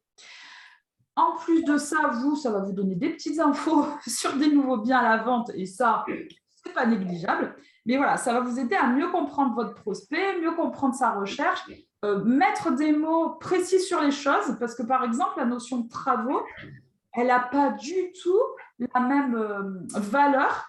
Je suis sûre qu'entre toi et moi, Jonathan, si on parle de travaux, on n'aura pas la même définition de ce que c'est des travaux. Alors, peut-être si. Parce que moi, de toute façon, c'est simple. Pour moi, mes talents de bricoleur s'arrêtent après le plantage d'un clou. Ben voilà. Mais tu vois, c'est marrant parce que j'allais prendre cet exemple. Il y en a pour qui déjà planter un clou, c'est des travaux. Et l'autre, c'est qu'il explose pas tout, c'est pas des travaux. Alors attends, je vais rebondir sur ça. Je vais rebondir sur ça, tiens, parce que alors ça, c'est en gros, il y a en lettres capitales, d'accord? Ah ouais, non mais ça, c'est le mot-clé, ça. Ça, c'est le mot-clé parce que Attends, parce que ça, tu vois, là, tous les professionnels, ils vont rigoler normalement. T'as ceux qui, effectivement, planter un clou, c'est le bout du monde, dont je fais partie. T'as ceux, par contre, qui te font une maison de A à Z de leurs mains, en un connaît aussi. Ça va, c'est pas trop compliqué à gérer. Et tu as ceux qui croient, qui savent monter une maison de A à Z, qui un jour ont planté un clou et qui se croient super bricoleurs. Alors ceux-là, par contre, ils sont un peu plus ingérables parce que quand tu fais la visite, attention, parce qu'il y a avoir les connaissances en travaux théoriques, ce qu'on a normalement en tant que conseiller immobilier, et le faire, c'est deux choses totalement différentes. Ouais, c'est ça. Moi, j'avais quand même les connaissances en bâtiment pour savoir ce qu'il y avait à faire, mais je ne savais pas le faire. Mais quand tu as un acheteur, un prospect qui commence à te dire oh, les travaux, c'est OK. Là, il faut que je change tout le mur, alors qu'il y a une micro-fissure. On les connaît aussi, ceux-là. Ils sont assez oui, pas ça. Non, mais tu as aussi les autres. Enfin, tu as ceux qui pensent qu'ils sont capables de se projeter dans des travaux. En fait, quand ils voient l'ampleur du truc, c'est non, ils n'y arrivent plus, tu vois. Donc ça, c'est vraiment, vraiment à préciser. Et puis, tu en as qui savent faire, qui l'ont déjà fait, qui ont galéré et qui ne veulent plus. en tout cas qui ne veulent plus faire eux-mêmes, qui feront au minimum par un entrepreneur et certains qui ne voudront même carrément plus du tout. Donc, cette notion de travaux, il faut vraiment la calibrer, c'est hyper important. Ouais. Et puis après, ça, c'était pour toutes les petites discussions. Et vous voyez, il y avait vraiment la case assez importante sur qu'attendez-vous de moi. Tu peux m'envoyer, ou alors tu peux le faire, s'il te plaît, parce qu'il y a des mots dans ton Messenger, celle-ci, en vrai. Tu peux la mettre dans le chat? Parce qu'il y en a qui ouais. Alors, il y a aussi un truc que je faisais, justement, très important sur la notion de travaux. Je faisais ça surtout sur les biens, il y en avait pas mal, justement. Où tu commençais à avoir des devis, tu commençais à taper les 30 35 000 euros, tu vois, de rénovation. Moi, je faisais exprès, tu vois, tu es un peu aussi dans l'ascenseur émotionnel, parce que les maisons, tu sais, les petits prix où il y a beaucoup de travaux, ça, ce sont les baraques qui vont te déclencher énormément d'appels, énormément de visites et peu d'offres, justement. Alors moi, sur ces biens, je faisais souvent des visites groupées. Et quand les biens sont vides, c'est bien de faire ça de toute façon. Ouais, j'en faisais souvent. Ouais. Pas groupées spécifiquement, mais les unes après les autres. Là. Et ce que je faisais parfois, souvent d'ailleurs sur ces genres de maisons, je faisais exprès d'exagérer. Je jouais avec l'ascenseur émotionnel, mais pas dans le sens où, et là vous allez vous faire défoncer si vous le faites, oh non, ça va, il y en a pour 5 000 là, et en réalité il y en a pour 35 000. Par contre, parfois je faisais exprès de faire l'inverse, c'est-à-dire, attention, hein, là il y en a vraiment pour de l'argent, il y en a au moins pour 40 000 euros, même si je savais que j'avais un devis de 35 000, c'est pas grave. Mais je voulais savoir ce qu'ils avaient dans les tripes, parce que les maisons à travaux, alors, c'est une perte de temps. Alors, ça, c'est encore un bien à part qu'il faut gérer de manière particulière parce que les biens à travaux, les petits prix où il y a vraiment de la vraie rénovation avec du gros œuvre, déjà, non seulement tu montes vite, mais c'est surtout que les bricoleurs du dimanche, tu vas tous les attirer et tu fais… ça aussi, c'était super énervant. Quand… tu lui disais, mais attention, hein, il y a vraiment des travaux. Hein. Oh non, mais c'est bon, je connais. Moi, j'ai mon oncle, il est du bâtiment, il est maçon. Bon, ok, on y va. Et ils arrivent. Ah, il y a des travaux quand même. C'était insupportable. On l'a tous vécu, ça. Mais, bon, on l'a tous vécu, ça. Mais bon, c'est comme ça, c'est les acheteurs. Ouais, carrément.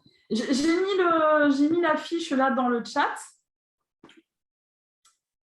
Alors, je vois s'il y a des questions parce que ça fait un petit moment que je n'ai pas regardé le chat. Non, ça va, on est assez concis, j'ai l'impression qu'il n'y a pas trop de questions. Ok, je vais reprendre la présentation. Il y a Agnès qui se reconnaît elle a tout à fait raison. Alors, c'est encore pire, parce que souvent, c'est que le bien, les travaux, en fait, ce qu'a fait le vendeur, il faut tout refaire pour refaire.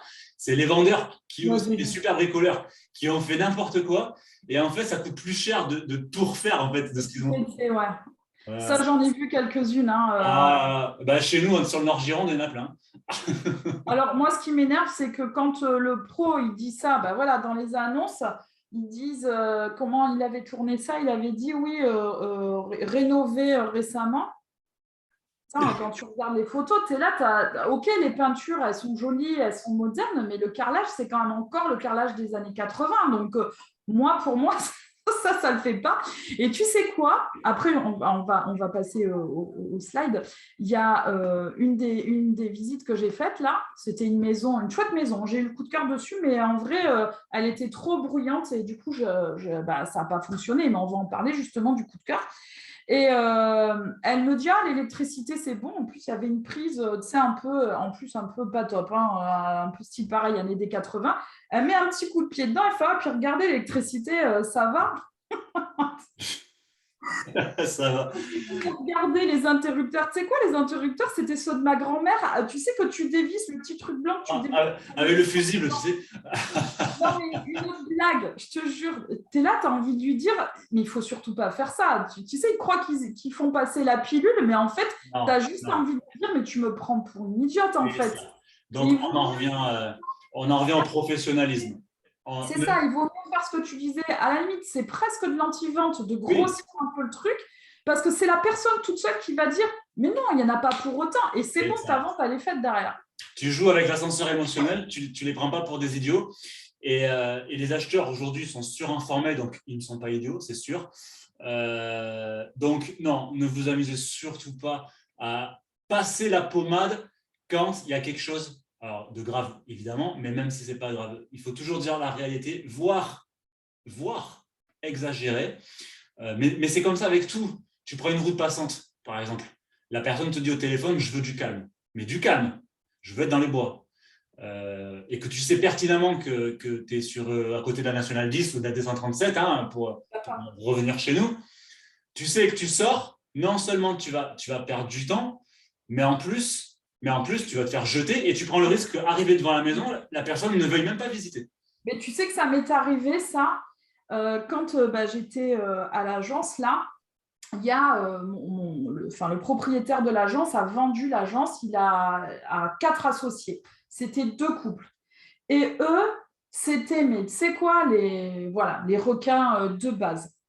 Et moi, j'avais des acquéreurs, évidemment, j'avais fait le boulot, j'avais ultra qualifié et tout.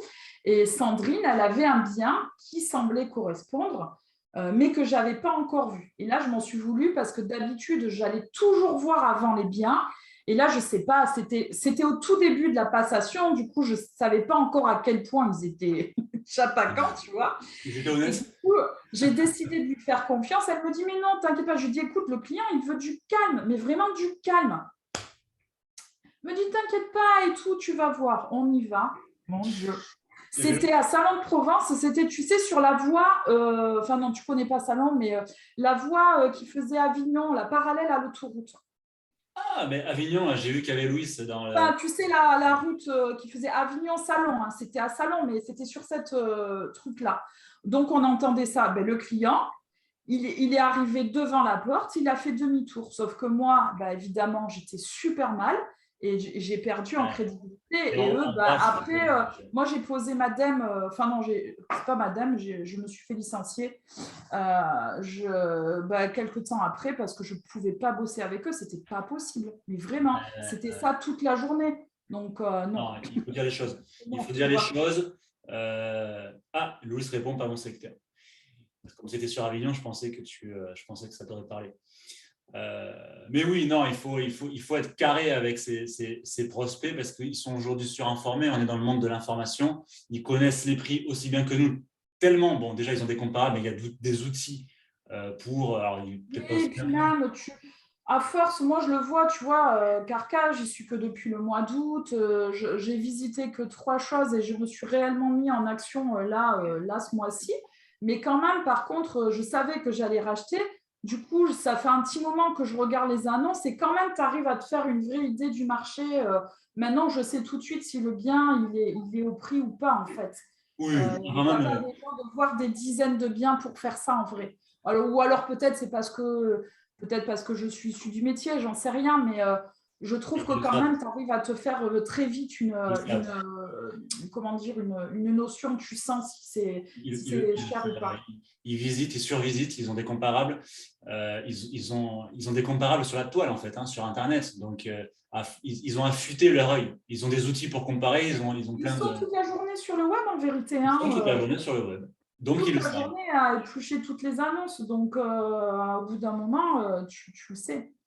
Donc, l'idée d'avoir les historiques là, des biens visités, c'est pour ne pas leur reproposer et vous mettre dans des situations compliquées, des choses qu'ils auraient déjà vues, pour bien éventuellement aussi obtenir des nouveaux mandats. Et ce que vous devez aussi savoir, et ça, je suis sûre, certains de vous, peut-être plus maintenant, mais à vos débuts, vous l'avez tous vécu, qu'une vente, elle pète sur la seconde visite parce qu'il y a un tiers qui vient et qui vient démonter votre vente alors que la personne, elle voulait acheter. D'accord ? Donc, il faut savoir qui sont les décisionnaires, pas que les acquéreurs, les décisionnaires. Il faut clairement poser la question. D'ailleurs, sur la fiche vendeur, la fiche acquéreur, il faut le rajouter. Il faut marquer, est-ce que vous aurez besoin de prendre l'avis d'une personne ? C'est hyper important parce que c'est pour ça, il faut l'intégrer dans la boucle le plus tôt possible. Ah oui, ça c'est sûr. Sinon, elle vous ruine tout. J'ai fait une vidéo entière sur ce sujet. C'est super. Le tiers peut être très dangereux. Mais ce qui est grave, c'est que sur des notions qui sont totalement infondées, c'est souvent sur les primo-accédants, sur les jeunes.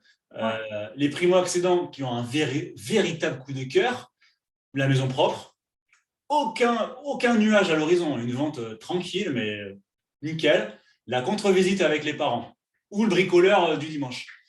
Et ils flinguent tout parce que eux, ils ne se projettent pas. Et moi, j'ai commencé à avoir des conflits en pleine visite où je m'adressais justement aux tiers. Alors évidemment, j'avais prévenu les vrais acheteurs où je commençais à leur dire « Mais excusez-moi, je comprends votre opinion, mais qui c'est qui achète ? Vous ne projetez pas, expliquez-moi pourquoi vous ne projetez pas. » Et je commençais à les pousser dans leur retranchement. Les jeunes, ils ne comprenaient pas ce qui se passait parce que finalement, ils se plaisaient, mais ils commençaient à douter. Oui, bien sûr. Et du coup, on arrive à des situations un peu embarrassantes. Donc, le tiers est vraiment à considérer comme un acheteur, finalement. Complètement, il faut l'intégrer dès le départ. Parce qu'en vérité, ce qu'il faut comprendre, c'est qu'on fait appel à lui pour qu'il donne son avis. Donc, vous pouvez être tranquille que ce rôle, il va l'endosser, il va le surendosser. C'est arrivé la semaine dernière à quelqu'un là, que j'accompagne. C'était le frère. La sœur, elle était au taquet, elle voulait acheter le bien, elle était toute contente de le montrer à son frère. Et son frère, alors il devait y avoir un sacré truc relationnel entre eux compliqué. Lui, c'était un avocat, je crois, ou quelque chose comme ça. Tu vois, le mec qui a vachement d'ego et tout, qui a une emprise incroyable sur sa sœur. Et la vente, elle a pété, bien sûr. Hein. Ah oui, non, mais c'est une vraie... c'est une problématique si ça arrive. Alors, c'est pour ça que moi, quand il y avait une visite avec un tiers, je prévenais toujours les acheteurs. Je les prévenais. Attention, c'est vous qui achetez.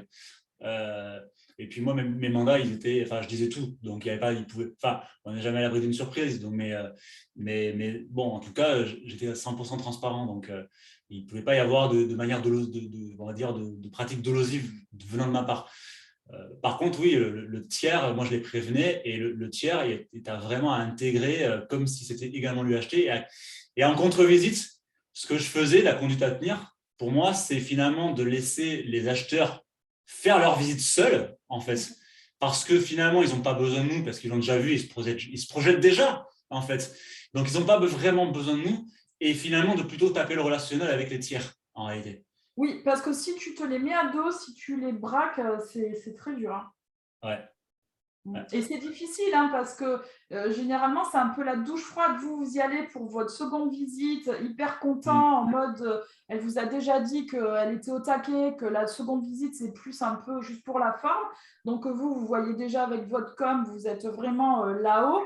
Et là, vous ramassez et du coup, vous pouvez avoir des réactions. Vous allez empirer la situation parce qu'elles peuvent se sauver. Il faut avoir un peu de bouteille, il faut avoir un peu de savoir-faire. Ça peut se sauver. Il faut éviter de s'y mettre là-dedans parce qu'il y a quand même une chance sur deux que ça pète. Mais votre attitude peut faire que ça va empirer le truc. Et ce n'est pas de votre faute. C'est juste que c'est un tel coup de massue que vous prenez sur la tête que voilà, vous êtes complètement dans l'émotionnel. Vous arrivez à plus rien gérer. Vous dites mais qu'est-ce qu'il fout celui-là? Il m'emmerde. Enfin bref, vous voyez, c'est terrible. Ah, ben il y a Patricia, si tu souhaites nous expliquer une contre-visite avec un tiers, ça tombe bien. Ça tombe bien qu'on fasse le sujet. Ouais. Mais, moi, ce que je conseillerais, c'est effectivement de mettre en garde les vrais acheteurs, que c'est eux qui se projettent, c'est eux qui prennent. Oui, ou leur demander s'ils auront besoin de l'avis de quelqu'un. Non, c'était pour rire que je disais ça. En fait... non, j'ai pas trop honte, j'ai pas trop peur, non, c'est pour rire. Mais c'est vrai que là, en fait, c'est un monsieur qui est tout seul, qui achète, sa femme vit en Afrique, et il a craqué sur la maison, mais il vient avec un copain pour voir si tout va bien. Mais bon. Un peu. Ouais, pour pas se dire, je décide tout seul, quoi. Bon, ça m'a fait rire parce que c'est l'actualité. Tout le temps d'échanger avec quelqu'un, tu vois. Moi, je sais que Karine, ma meilleure amie, est venue le week-end dernier, là. On en a beaucoup parlé de mon projet d'achat et tout ça, et elle m'a amené une ouverture d'un truc, et j'ai pris des décisions suite à nos discussions, tu vois. T'as besoin, en vrai.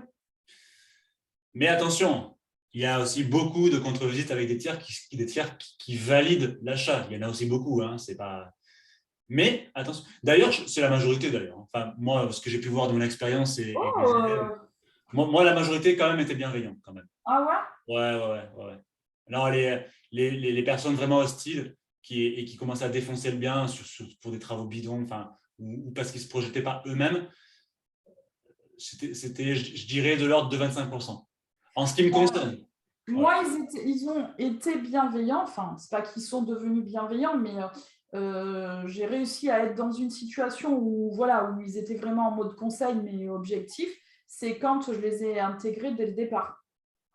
Parce Bien sûr. Comme vous tous, évidemment, au début, je me suis pris des cartons comme ça. Ouais. Et là, c'est chaud. Et ça arrive souvent. Alors justement, ça arrive souvent avec les travaux.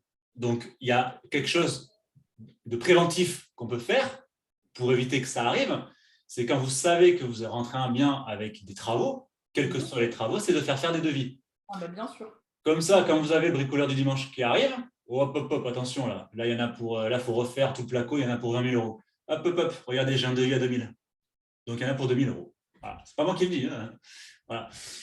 Donc, oui, vous pouvez vous protéger avec des devis, avec des artisans locaux. Et ça fait partie de l'anticipation par rapport à votre mandat, effectivement. On aurait pu le rajouter dès le départ. Moi aussi, c'est ce que je dis. Dès que vous sentez qu'il y a des travaux, ça ne sert à rien de lancer les visites sans les devis parce que de toute façon, le gars, il va vous dire « je vais faire un devis ». Sauf si c'est vraiment du métier. Mais bon, tous les acheteurs ne sont pas du métier du bâtiment. Même si où il y a des travaux, ils ont au minimum une notion, et encore que pas toujours. Mais voilà, il faut anticiper. Là, c'est pareil, parce que sinon, pareil, il va y avoir... et après, pour faire venir un artisan, les délais, c'est pas toujours cool. Ouais. Mais là, pour moi, on en revient un petit peu à notre devoir d'information. Alors, pas vraiment sur le plan juridique, parce que il achète à l'État, mais plus dans notre, finalement, un peu dans notre rapport de valeur, tout simplement. Dans notre obligation de moyens, dans notre relation, dans la valeur qu'on apporte, dans le conseil et dans la protection du vendeur et de l'acheteur également. Comme ça, ils savent, l'acheteur, il sait pour combien il en a. Le vendeur, on le protège parce qu'il n'y aura pas de négociation abusive sur un éventuel problème. Donc, ça sert à tout le monde. Donc, qui dit travaux, de toute façon, pour moi, c'était simple. Travaux égale devis. Il faut avoir un panel de professionnels, tout corps de métier dans son relationnel et faire intervenir des professionnels pour deviser. Sinon, on ne sait pas ce qu'on vend. Et puis, encore, on n'est pas… Si tu ne sais pas toi-même à peu près le montant… Bien sûr, ça arrive. Bien sûr. Pour l'estimation, tu en as besoin en vrai. Donc, le devis est important pour pas mal de notions en réalité. Ouais, complètement. On va peut-être finir sur le coup de cœur, comme ça on finit sur une note positive. Ouais, alors je voulais juste dire un petit… non, je vais vous démonter le moral avec le coup de cœur. Non, tu vas comprendre, je t'explique. Alors, vous mettre aussi en situation de closing dès la prise de rendez-vous. Ça veut dire que quand vous programmez la visite avec vos acquéreurs, il faut les prévenir qu'ils prévoient un temps pour faire le débriefing. Que ça ne soit pas merci, au revoir, on n'a plus le temps, on a un autre rendez-vous derrière, d'accord ? Votre débriefing, vous en avez besoin. Vous en avez besoin d'abord, évidemment, pour faire votre compte rendu vendeur. Vous en avez besoin pour voir si, effectivement, valider si le bien correspond ou ajuster par rapport à l'analyse du besoin que vous aviez fait. Et surtout, évidemment, vous mettre en situation de closing et de vendre derrière. Si vous n'avez pas ce temps-là, ils vont vous dire, un petit peu comme ils ont fait à Chantal, merci, au revoir, on va réfléchir et c'est mort. Ou merci, au revoir, excusez-nous, on a une autre visite, on n'a plus le temps. D'accord ? Et vous ne pourrez pas closer. Et après, vous savez très bien à quel point c'est difficile de récupérer les gens une fois qu'ils sont partis. D'accord ? Donc, comme je vous ai dit au tout début, le closing, c'est clairement de l'anticipation, mais vraiment. D'accord ? Et ensuite, voilà. Méfiez-vous du coup de cœur, c'est un piège cruel. On cherche tous à ce que les acquéreurs aient le coup de cœur. Mais le problème, le coup de cœur, c'est de l'émotionnel. Votre coup de cœur, il sera viable, et j'ai bien dit viable, c'est-à-dire une vente qui ira jusqu'à l'acte authentique vraiment, uniquement si tous les critères vraiment indispensables sont présents. Parce que sinon, les gens, ils vont avoir le coup de cœur, ils vont dire « Waouh, c'est génial et tout, on adore, on achète ». Et une fois qu'ils posent la signature, et ça ne se produit pas que dans la vente, hein, vous l'avez tous fait avec un pull, une paire de pompes, je ne sais pas, n'importe quoi, une perceuse, dernier cri que vous avez acheté, et au final, elle est restée dans le placard et vous avez regretté votre achat. Bah là, c'est pareil, on achète à l'émotionnel, on s'enflamme, on pose la signature et après on réfléchit. C'est un processus normal que tout le monde a, puisqu'après, c'est là les peurs, les questions qui remontent, et c'est là où derrière, il peut y avoir un désistement. Donc, le coup de cœur, oui, mais il fonctionnera que si vous avez vos critères indispensables. On le voit très, très souvent. Je ne veux pas faire de la pub pour une marque, mais dans l'émission Le Chasseur d'appart, je ne sais pas trop quoi, on le voit de façon super récurrente. Les gens, ils ont le coup de cœur, ils se positionnent, puis après, vous apprenez qu'au final, ils n'ont pas acheté, souvent parce que ce n'était pas le secteur qu'ils cherchaient à la base. Voilà, c'est très souvent sur ça. Mais non, ouais, ok, c'est la maison géniale, mais pas là où on voulait. Ou alors, ils ont fait abstraction sur le coût, sur le bruit, et ils se rendent compte que ça ne sera pas possible. Quand ils rentrent chez eux, qu'ils entendent les oiseaux, ils se disent « Ah mais non, mais nous, c'est ça qu'on veut. On veut le chant des oiseaux, on ne veut pas la route qui passe. » Et du coup, votre vente derrière, elle est morte. OK ? Voilà. Bon, ça, c'était les petits trucs de la visite. Oui, alors après, sur les choses, mais on en a parlé un petit peu en vérité. Ça, on en a parlé d'avoir plusieurs biens, mais d'insister au départ sur ce qui est rédhibitoire pour cet acquéreur-là. Parce que comprenez, et c'est en ça qu'il est important de connaître aussi vos acquéreurs, parce que pour un même bien, les mêmes choses ne seront pas rédhibitoires. Ça va être en fonction. Alors, il peut y avoir un bien avec défaut, bien sûr, mais certains éléments seront la petite merveille pour les uns et le truc vraiment pas dingue pour les autres. D'accord ? Donc, ça, c'est important de connaître parce que quand vous faites vos visites, vous allez organiser votre visite en fonction de ça et surtout, avant, vous allez prévenir. L'idée, c'est de rester un peu pareil dans l'anti-vente. L'anti-vente, ça marche vraiment. De grossir un peu le truc pour que la personne, elle se fasse une idée vraiment en beurre. Et quand elle arrive, elle se dise, ça minimise, qu'elle se dise, ah, mais en fait, c'est pas tant que ça. Voilà, je ne sais pas quoi, ce qu'il y a derrière, tant que ça bruyant, tant que ça, j'en sais rien. Mais elle va elle-même réduire. C'est ça. Voilà, parce qu'elle s'est fait une image incroyable et en fait, c'est ah, mais c'est que ça. C'est exactement Plutôt ça. que vous essayez de minimiser, et puis après, il dit ah ouais, vous m'avez pris pour un idiot en fait. Oui. Voilà. Ça, c'est sûr, et ça évitera de nombreuses déconvenues. Ouais, complètement. C'est ça l'idée. L'idée, c'est d'aller vraiment droit à la vente, en fait. Il y a Audrey qui demande quel est le qu'entendez-vous par closing ? Ah, le closing, bah, c'est le fameux moment, justement, c'est pendant le débriefing, en fait. C'est le passage à la vente. C'est le passage après la visite où on se met en condition pour dire go, on y va, quoi.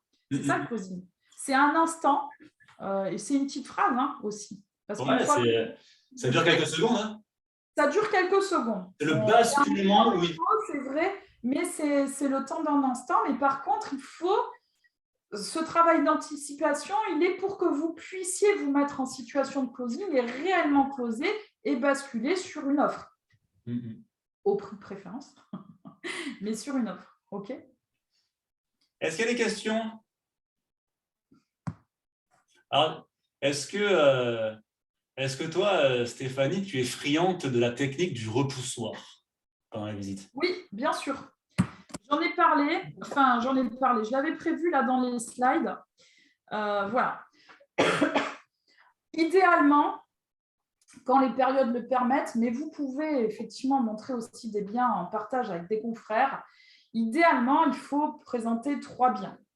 2, ça marche aussi, mais tout simplement parce qu'on l'a dit tout à l'heure, les acquéreurs, ils ont vraiment besoin d'avoir du choix, d'accord ? Sélectionner, bien sûr, mais du choix quand même. Donc, il y a un ordre à respecter pour ces biens-là. Alors, je sais que tout le monde ne le fait pas dans le même ordre. moi, je vous le présente dans l'ordre dans lequel moi, je me sentais bien et ça marchait pour moi. Il y en a qui inversent. Mais moi, ce que je faisais, je présentais d'abord le bien qui correspondait à leurs critères, mais sans le côté un peu waouh. Le deuxième bien, c'était celui que je voulais leur vendre, en tout cas que je pensais qui correspondait le mieux à leur recherche. Et après, derrière, je mettais ce qu'on appelle le rebutoir, celui qui était censé confirmer le bien que je voulais placer ou que je savais qui était bien pour eux. Alors, le rebutoir, la définition de rebutoir n'est pas la même pour tout le monde. Il y en a qui présentaient des biens plus chers et moi, je n'aimais pas parce que pour l'avoir testé, ce qui se produisait, c'est comme c'était un bien plus cher, mais qui valait vraiment ce prix-là. Eux, ils partaient du principe, ils ne peuvent pas se l'acheter, donc ils vont se rabattre sur l'autre. Et en fait, moi, ce que j'avais remarqué, c'est que le coup de cœur arrivait souvent sur ce bien qui était censé être butoir, parce qu'évidemment, plus cher, autre prestation, un bien plus cher. Et du coup, après, derrière, pour les faire redescendre, c'est très compliqué. Donc, moi, je n'aimais pas ça. Je préférais mettre un bien qui avait un défaut, quelque chose qui était un petit peu légèrement rédhibitoire pour eux. Pas complètement, parce qu'il ne faut pas les prendre pour des idiots non plus, mais plutôt, le bien qui va faire qu'on confirme, mais sans se mettre dans une situation de... Ils vont avoir le coup de cœur sur l'autre, quoi. Donc, toi, je ne sais pas comment tu pratiques. En fait, il y a plusieurs méthodes. Il y en a plusieurs qui s'entendent. Moi, je ne le faisais pas tout le temps parce que je le faisais de temps en temps. Mais déjà, il faut en avoir. Il faut avoir 3 biens déjà. Ouais, déjà. Et puis, je n'étais pas ouf non plus de cette méthode. Mais moi, j'en avais 2. Quand je les faisais, le rebutoir, je le mettais au milieu. Moi. Ah ouais, d'accord. Ouais. Je jouais un peu avec l'ascenseur émotionnel. Pardon. Je commençais par le bien pour lequel il avait appelé. D'accord. Sauf si vraiment je savais très bien que ça n'allait pas, c'est ce que j'allais te dire. Au milieu, je mettais le repoussoir et en troisième, je mettais le bien pour lequel il était censé acheter. D'accord, ok. Voilà. Il y a plusieurs méthodes. Après, il y avait une méthode aussi, si tu sortais pour 2 biens, là, tu joues un peu avec la notion de prix, en fait.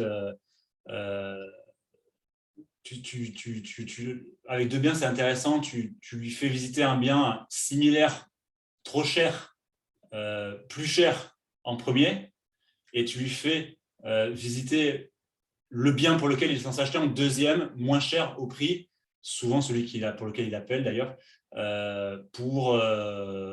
tu joues un peu avec l'ascenseur émotionnel au niveau du prix, c'est-à-dire qu'au niveau du prix, ça lui paraît vraiment pas cher par rapport à ce que tu lui as présenté au préalable. Tu vois ?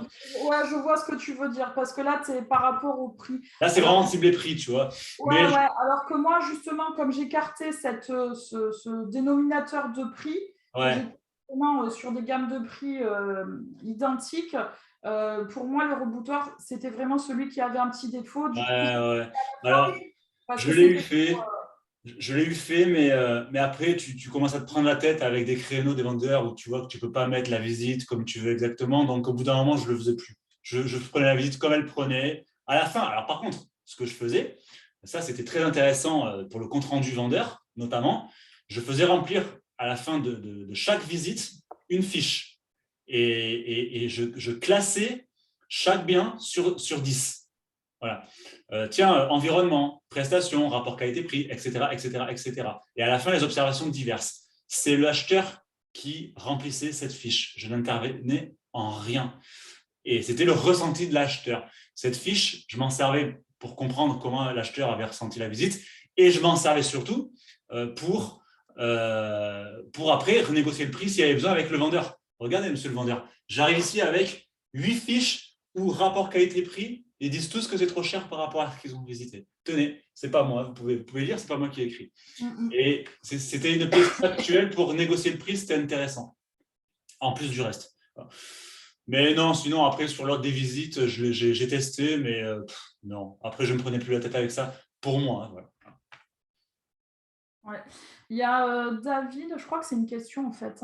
Les phrases magiques du closing quand nous sentons que les acquéreurs sont bouillants mais hésitent à parler. Ah, d'accord. les phrases magiques du closing quand nous sentons que les acheteurs sont... D'accord, donc ils sont vraiment chauds, ils sont sur le point de passer à l'acte. En gros, imaginons que... peut-être David voulait ouvrir le micro. Enfin, tu peux ouvrir le micro, hein. Je vais arrêter le partage, ce sera plus sympa.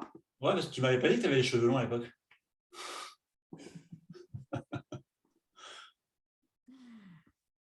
Patricia le fait systématiquement, visiblement. Ouais, j'ai vu. Ça c'est très intéressant parce que tu avais vraiment... et moi, des fois, je leur disais, mais n'hésitez pas... Tu sais, quand tu disais un truc au vendeur, qui te disait, que, je sais pas, moi, tu disais qu'il fallait faire tel ou tel travaux, ou qu'il fallait faire du nettoyage parce que c'était pourri quand tu arrivais, ça arrive. Hein. Ou que ça sentait, je sais pas moi, l'urine de chat, par exemple. Enfin, voilà, je donne plein d'exemples comme ça qui me passent par la tête. Et que tu lui dis... Bah oui, alors je peux te dire que j'ai vu des cas, et c'était pas si rare. Hein. Tu lui dis, voilà, pour la visite, ça serait bien de faire ça. Ouais. T'arrives en visite, c'est pas fait, évidemment. Et que c'est l'acheteur qui le marque, tenez, c'est pas moi, hein, j'y suis pour rien. Tu lui mets un petit peu le nez dans ce que tu lui as dit et dans la réalité du ressenti des acheteurs. Donc, oui, alors c'est même apporter des preuves, en fait. C'est comme l'histoire du devis. Tu vois, tu apportes une preuve. Ouais, c'est du factuel, quoi. C'est beaucoup ça. Les gens, ils ne sont pas censés nous croire. En plus, effectivement, il y a un peu de tout et de n'importe quoi. Et du coup, on doit apporter une crédibilité et on doit apporter des preuves. Et ça, pour moi, tu vois, c'est pareil. Après, tu apportes vraiment la preuve au vendeur. Ce n'est pas toi, parce que toi, tu as fait ton boulot au moment de l'estimation, tu as dit ce que tu avais à dire par rapport aux comparables, aux ventes qui se sont faites, aux invendus, enfin bref. Mais après, derrière, c'est confirmé, comme tu dis, par les acquéreurs. C'est plus toi qui parles, c'est le marché qui parle. Et c'est une vraie preuve. Voilà. Donc après, ça permet de renégocier derrière les prix ou de faire passer les offres quand c'est trop cher, bien sûr. Hein, parce que comme je vous dis, il n'y a aucune raison d'accepter une offre, sauf juridique, mais ça se travaille en vrai. Mais en tout cas, il n'y a aucune raison d'accepter une offre plus basse si le bien est à son prix, en fait. Ok. Du coup, les petites phrases, en fait, c'est tout simplement, qu'est-ce que vous en pensez? On y va. Hein. Il n'y a pas vraiment de phrases magiques parce que, en vrai, c'est quelques secondes. C'est juste le temps de dire, voilà, en gros, vous avez débriefé sur le bien, vous avez validé que les critères principaux sont là, que tout est OK. Du coup, qu'est-ce qu'on fait? On y va? Vous vous positionnez ou pas? Ouais, moi, j'avais plusieurs phrases. J'avais plusieurs phrases pareilles, toujours dans l'immersion, tu vois. Mais tu es dans vendre sans vendre, tu vois. Tu n'es pas dans... Tu sais, genre les trucs classiques, bon, ça vous plaît? Tu vois, ça fait pas pro. Clairement, tout à fait. C'est tout simple. Là, ça va être en fonction de vous, en fonction du feeling que vous avez avec les personnes. Votre phrase, elle va venir tout naturellement. C'est dans votre tête, en fait, plutôt, qu'il faut comprendre qu'il faut passer par cette étape-là de avoir quelque chose qui va faire que la personne, elle va vous dire oui ou non. Et potentiellement, devoir traiter les objections. Et une objection, c'est pas grave. Il faut vraiment la traiter. C'est pas...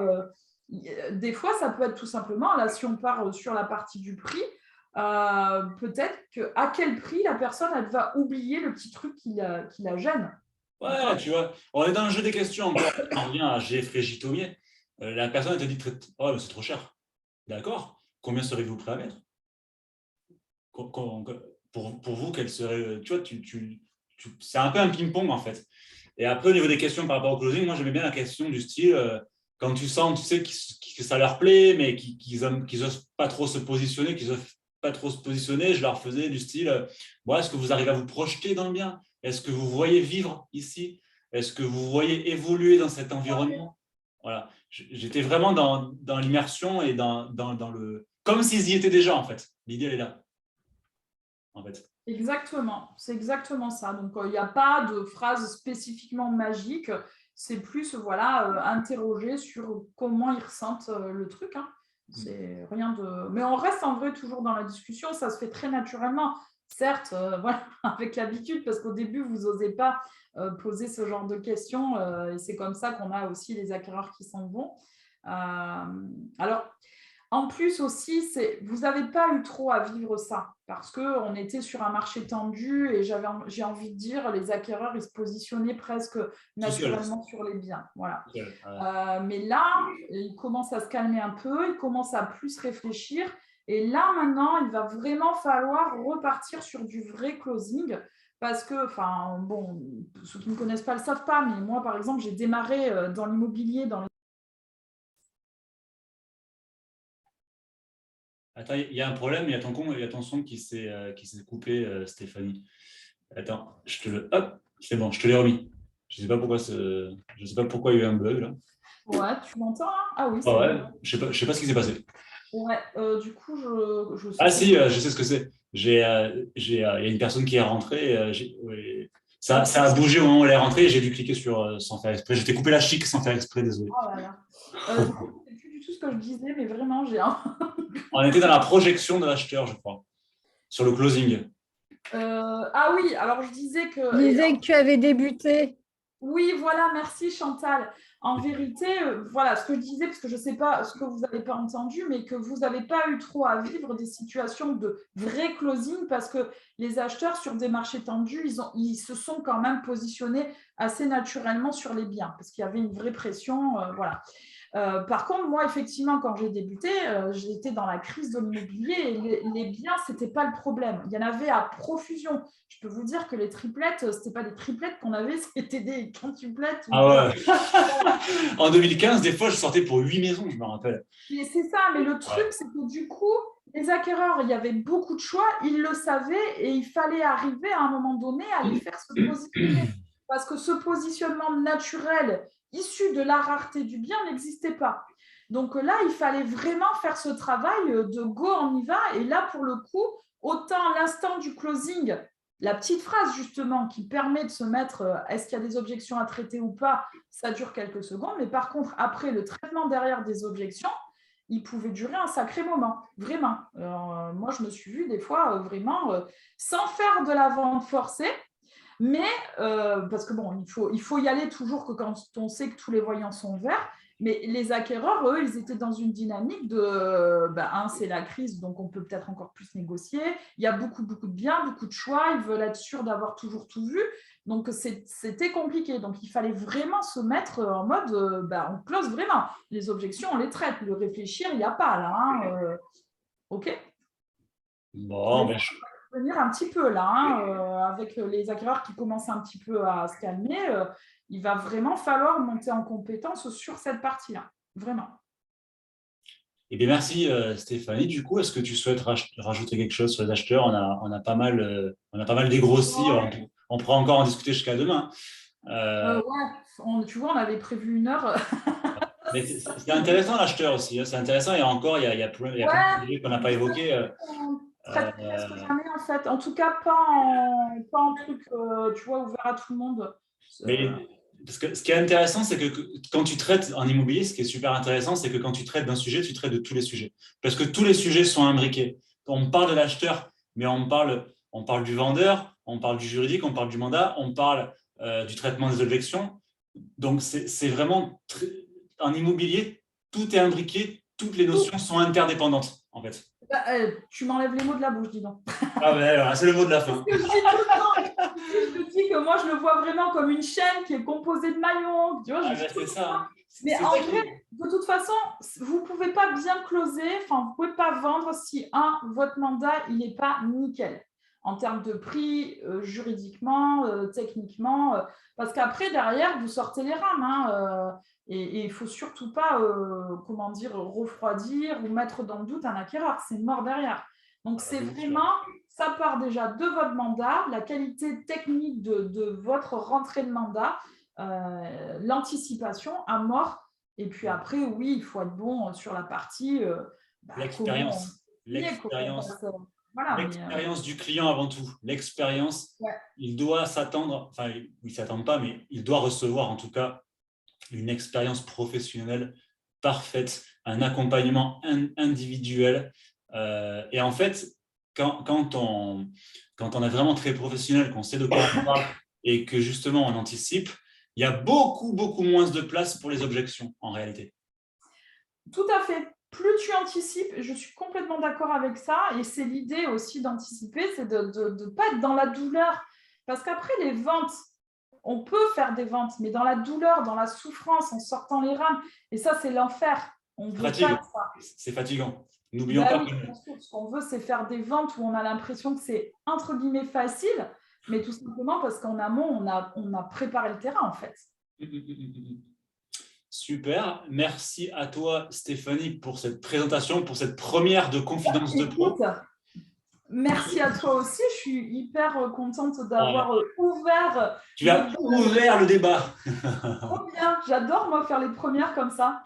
J'espère que ça vous a plu. Je vais donc, du coup, vous renvoyer par mail la visio parce que je sais qu'il y a eu des personnes qui ont dit que ça coupait, mais moi, je n'ai pas senti de coupure.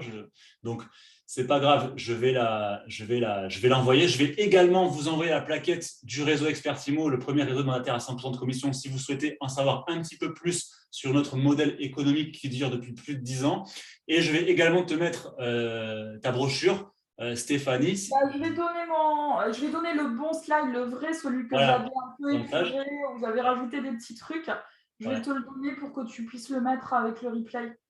Comme ça, les personnes, pareil, qui souhaitent aller plus loin dans la formation avec toi, pourront également te contacter si elles ont besoin. Voilà. Bon, après, on n'en est pas là, ce n'était pas l'idée, mais oui, de toute façon, ça nous fait connaître aussi, c'est clair. Voilà, si les personnes ont apprécié ta prestation et souhaitent en savoir plus sur ce que tu proposes, en tout cas, elles pourront te solliciter. Yep. Merci à tous pour votre participation. S'il n'y a pas d'autres questions, on va en rester là pour aujourd'hui. Je vous donne rendez-vous dans 2 semaines. Vous recevrez l'invitation également comme pour aujourd'hui. Le sujet de la semaine prochaine, ce sont 2 agents Expertimo qui vont intervenir, qui ont créé une formation et on va parler de la prospection 2022. Ça aussi. Prospection 2022 dans 2 semaines. Et du coup, écoute, on verra bien ce que ça donne. Il y aura 2 intervenants du coup. Ah oui, mais tu m'en as parlé en plus. Ouais. Trop bien. Il y a Agnès qui a honte. Non, elle est hantée. Elle a hâte. Je vous souhaite à tous une très bonne journée. Je vous envoie le mail très rapidement. Et puis, je vous dis à tous à très bientôt. Merci à toi, Stéphanie. Yes, go, go, go. Ciao, ciao.